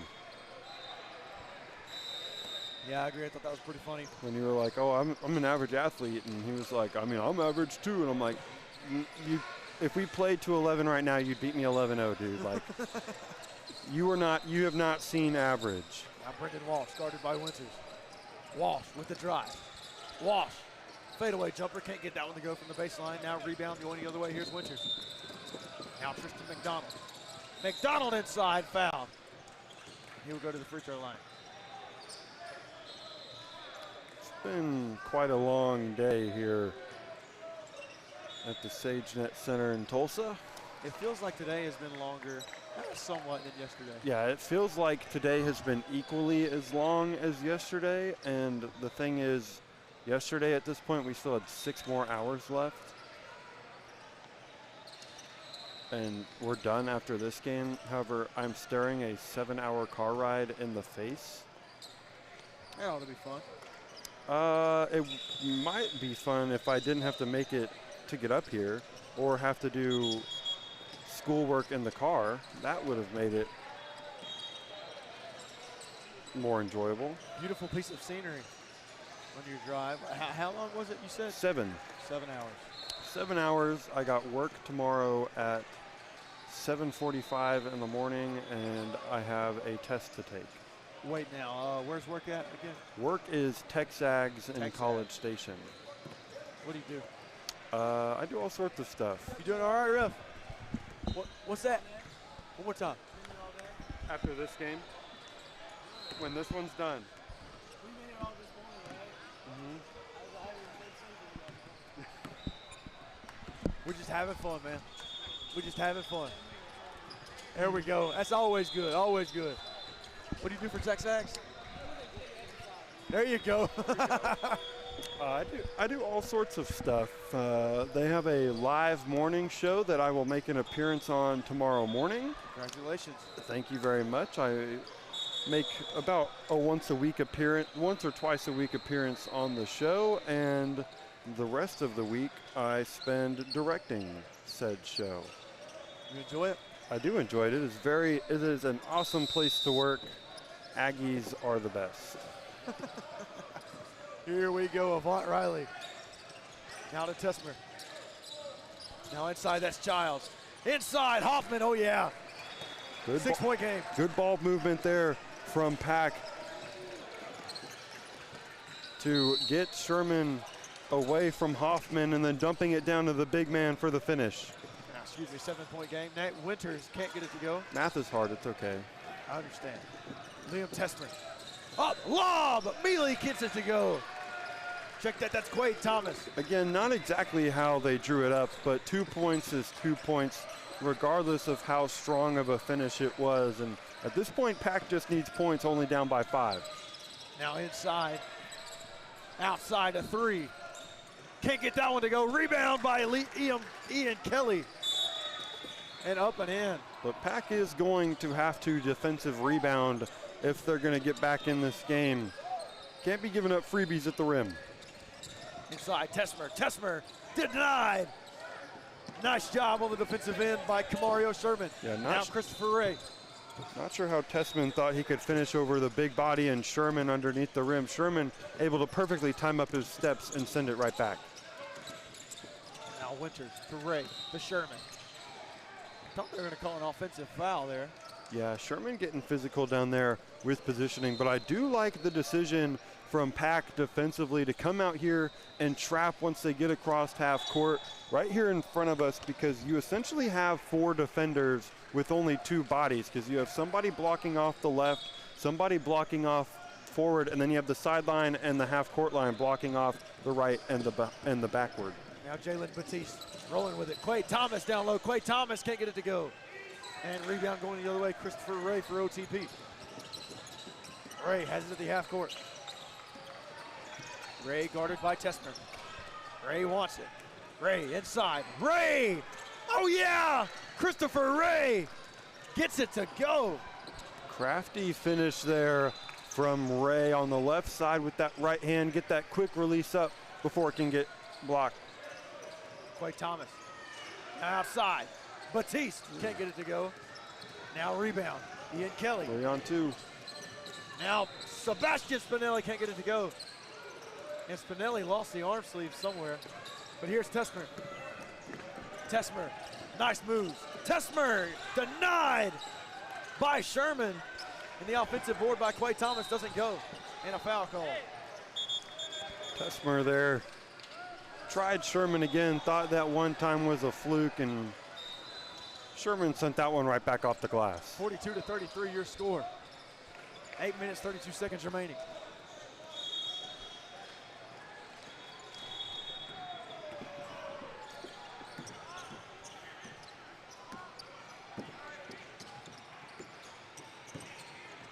Now here we go, Ian Kelly. Outside, that's Winters. Now a 3, but an offensive foul. That was on the other court. That was on the other court. Wow. Okay. Up and in for Ian Kelly. It happens. Here's Brendan Walsh. It happens. Walsh with it. Nothing doing on that side of the court for Walsh. Now Tessmer. Tessmer drives. Tessmer can't get it to go. Hoffman, oh yeah. Nice delivery. 44-35. Tesmar didn't have to worry about Sherman down low in the paint as Sherman sipping on his Gatorade over there on the bench, but he did have to worry about the rest of the OTP defense. Managed to make them all blow by, and then that left Hoffman wide open under the basket. Nate Winters guarded by Batiste. Now Ian Kelly open. Ian Kelly up. Can't get it to go. Rebound. OTP. That's Mateo Sucic. Yeah, OTP's really cleaning up that offensive glass, even with their big fella Sherman over there on the bench. Tesmer out to Brendan Walsh. He's got the baseline. Out. There's Batiste. Batiste for three. Can't get that one to go. And rebound Ian Kelly. Good defensive board by OTP. Batiste has such an odd hitch in his shot. He brings it down where you think he would release it from, and then he somehow brings it down even lower, all while he's in the air, and starting to see it as he hasn't made a three-pointer yet. That time stolen away by Batiste. Here's Tesmer. Down low, Walsh. Oh yeah. Nice job in transition by Brendan Walsh, and a nice pass by Batiste. Good job from Walsh there, just running the middle of the floor, making himself available and getting the easy two. 46-37 your score, 6:35 remaining. Hayden Coker alongside Reese Nygren with Next Pro Hoops at this Pro 16 event here in Tulsa, Oklahoma. Outside, Sucic, Spinelli for three. Can't get that one to go air ball. Rebound Pack, and that one nearly takes my head off. Oh my goodness. And the referee said, oh Jesus, Yeah. save me. Yeah, I would say, oh Jesus, too, if the basketball was headed in my direction at the speed that that pass was. And Pack again just speeding themselves up for no reason. They don't need to get sped up, but they do need to go with some tempo. It'll be Christopher Ray to bring it across the court, guarded by Brendan Walsh. Two of the best athletes on the court. Now Winters, and tied up. It'll be a jump ball headed towards Pack.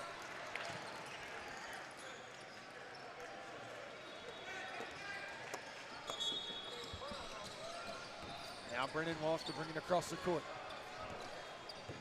Tesmer there as well. Walsh, guarded by McDonald. Walsh, inside. Walsh gets it to go over Spinelli. Nice job by Brendan Walsh. Walsh is attacking the rim. We'll see if that can open up some three-point opportunities for him later here. Inside, that's now back out to Spinelli. And call a violation.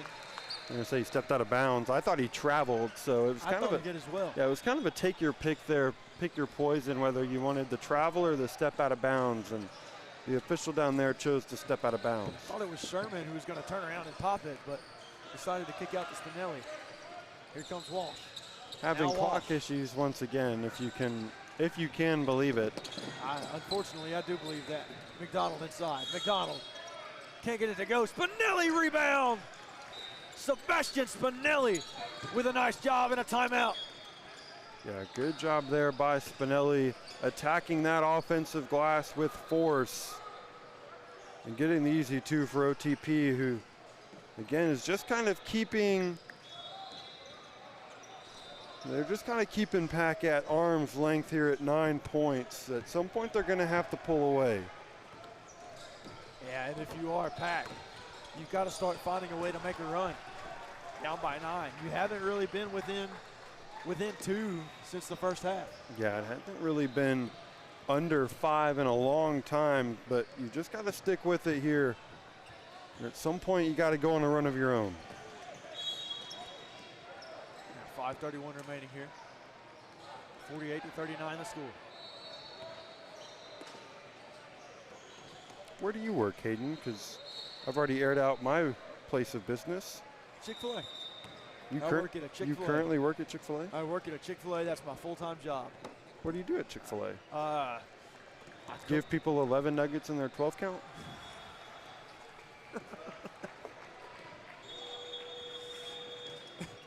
No, I follow the rules. There we go. I'm a rule follower. I work up front. I cook. I do catering. I do social media. I do a little bit of everything. Wow, you do everything for Chick-fil-A. But we have a really good social media worker. when are you going to make an appearance in one of those commercials? And if, how does one go about getting in one of those commercials? I don't know. You want me to help you out? Like real testimonials from real people. I went to Chick-fil-A with my kid one time, and this worker was really nice, and now here I am in a Super Bowl commercial. You want to be? I don't know. You want me to see if we can make one and have you in it? We can fly you out. I mean, I wouldn't be opposed to being in a Chick-fil-A commercial. That'd actually be really nice. We'll try it. Boom, boom, boom, boom, boom, boom, boom. Here's Mealy. Boom, Quay boom, Thomas, boom, top of the key. Can't do boom. it. And now out of bounds. That one, wow. Phenomenal job by Christopher Ray as he threw it back in off of Jalen Batiste. And it bounces out of bounds. OTP ball. Is part of your job description to sit out in the drive-thru with one of those pods on when it's raining and sit there at the iPad and take people's orders? We don't have those. We have a big canopy. Okay. Here's Nate Winters. Outside, Spinelli. Now Spinelli can't get that one to go. Rebound McDonald. McDonald inside. Back out to Ray for three. Ray can't get it to go. And now another rebound by Christopher Ray. Pack has got to defensive rebound here or else they're going to get buried. That time, can't get it to go again. Christopher Ray, 3 rebounds in 1 possession. I think you could put a basketball team of elderly people on the court, and if they got 7 opportunities to score, I think they would cash in at least once. Brendan Walsh up, outside. Pass a little too high for Quay Thomas. Things just not going Pack's way here in this one. 49-39 your score, 4 minutes and counting. Nate Winters the inbound. Tristan McDonald, on point. How long did it take you to get into the rhythm of saying my pleasure? Not long. About a month maybe. Okay. So maybe that's a long time. That sounds like a long time. A month without saying my pleasure. Do you know how many people you probably served without saying my pleasure in a month? I can't win. I can't win. 3 ball. Nice looking 3 ball outside from Christopher Ray. And Ray is having himself a ball game. Unless you give me like 13 nuggets in my 12 count, then I'd be okay. I would give you 2. Inside. You give me Mealy. 2? Okay, wow. I'm Batiste. reporting you to your manager. Hey, Batiste for 3. You know how many nuggets it's going to give you? 3. You're giving me 3 nuggets? Well, that's not very nice. 52-49. Guess Or it's better 52 than to unsalted 39. fries. Wow. I think it should be 52-30 or 42 now. Yeah, I have 52-42 over here on this one. It'll be Avant Riley to inbound. Brendan Walsh. Those goobers over, I'm going to call them goobers to be polite. They don't know how to operate a clock. And there's 3 of them. 3 people sitting over there at the scorer's table, and not one of them knows how to operate a clock. Here's Batiste. Batiste drives. Batiste can't get it to go, but he's fouled. I feel like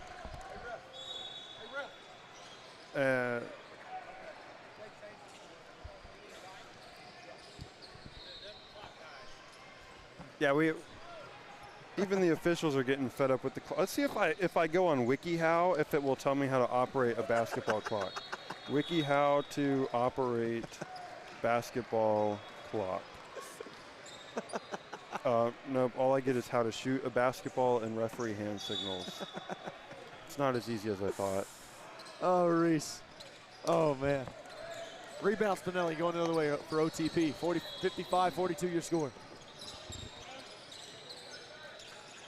That's Christopher Ray now. Ray having himself a game. Guarded by Batiste. Now Ray cooking. Ray with a nice pass to Spinelli down low. Spinelli can't get it to go. Gets his own board. And I thought that Mealy blocked him pretty clean, but they're going to call a foul, and now Spinelli will go to the free throw line. Yeah, Spinelli just sticking with it there, going at it. And this clock is all over the place. Sorry to the people on the YouTube page that A, have to listen to me talk, and then B, have to deal with me trying to operate the scoreboard. I also forgot to put second half. It's been First shot from Spinelli up and good. Been a long weekend, guys. I'm sorry. Somehow, at the free throw line, we have managed to lose 7 seconds of clock while Spinelli has been at the free throw line. Second free throw up, and it is good. And we lost another second because we didn't realize they called timeout. 1:58 now. On the clock, 57:42, timeout on the court. How many days a week do you work for Texags? It has changed. During the school year, it was about 3. And now that we are in the summer, it is about 5. Gotcha.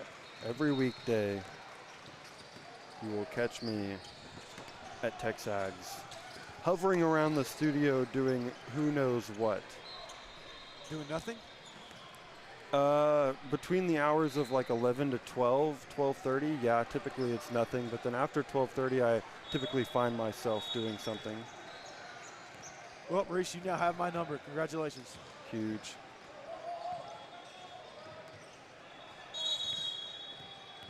My phone actually told me maybe Hayden Coker when Caroline put us in the group chat. And I was like, I mean, if Apple is telling me that maybe it's Hayden Coker, I'm going to go with it probably is Hayden Coker. What if it wasn't Hayden Coker? Well, then it was Tyler Jones. Fortunately, I am Hayden Coker, owned by Reese Nygren here with Next Pro Hoops. Beautiful segue. Thank you, I appreciate that. Avant Riley now to inbound. It'll be Brendan Walsh, running point. Walsh kind of got the sideburns going on. Yeah, just a little bit. And now Team Pack is going to have to go quickly and basically make every shot from here on out. They want to come out with the win in this one. 1:58 remaining on the clock. Oh, no, we're not. Okay, here we go. Okay, now we're switching balls.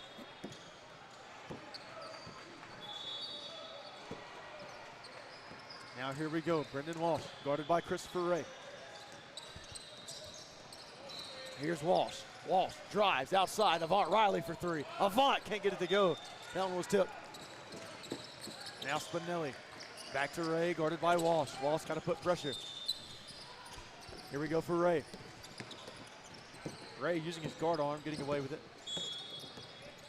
And now a whistle. See what they're going to call. They're going to call a foul on Brendan Walsh. I think so. Yeah, I think so. I think he was just kind of riding the defender with that off arm all the way down the court, and that's hand checking all day. Now here we go, the inbound. Outside, can Christopher Ray cash? Oh my! Christopher Ray, ice cold from deep. That's an early not an early dagger. We're getting late into this one, but that is the dagger from Ray to put them up by 18. Now here we go. Bucket here ends this game. McDonald out to Winters. Inside. Can he get it to go? Oh yeah! And that's it, folks. Kamario Sherman calls game. OTP gets a much needed win over Pack 62-42. And Reese, our day is officially done. Our weekend is also officially done here from Tulsa. Tremendous basketball played here. A lot of teams going at it. We saw a lot of great talent and a lot of good games here between today and yesterday. Reese, do you want to play a game of one-on-one? No. No? I'd be so bad. I'm bad too. Do we even have a basketball to play with? I'm sure we could steal one from somebody. Whoa, I'm not trying to steal anybody's basketball, okay? That's not very nice. Plus, I got a 7-hour drive ahead of me. I got to get out of here. Oh, no you don't. No you don't. Yes, I do. No. Yes, I do. All right.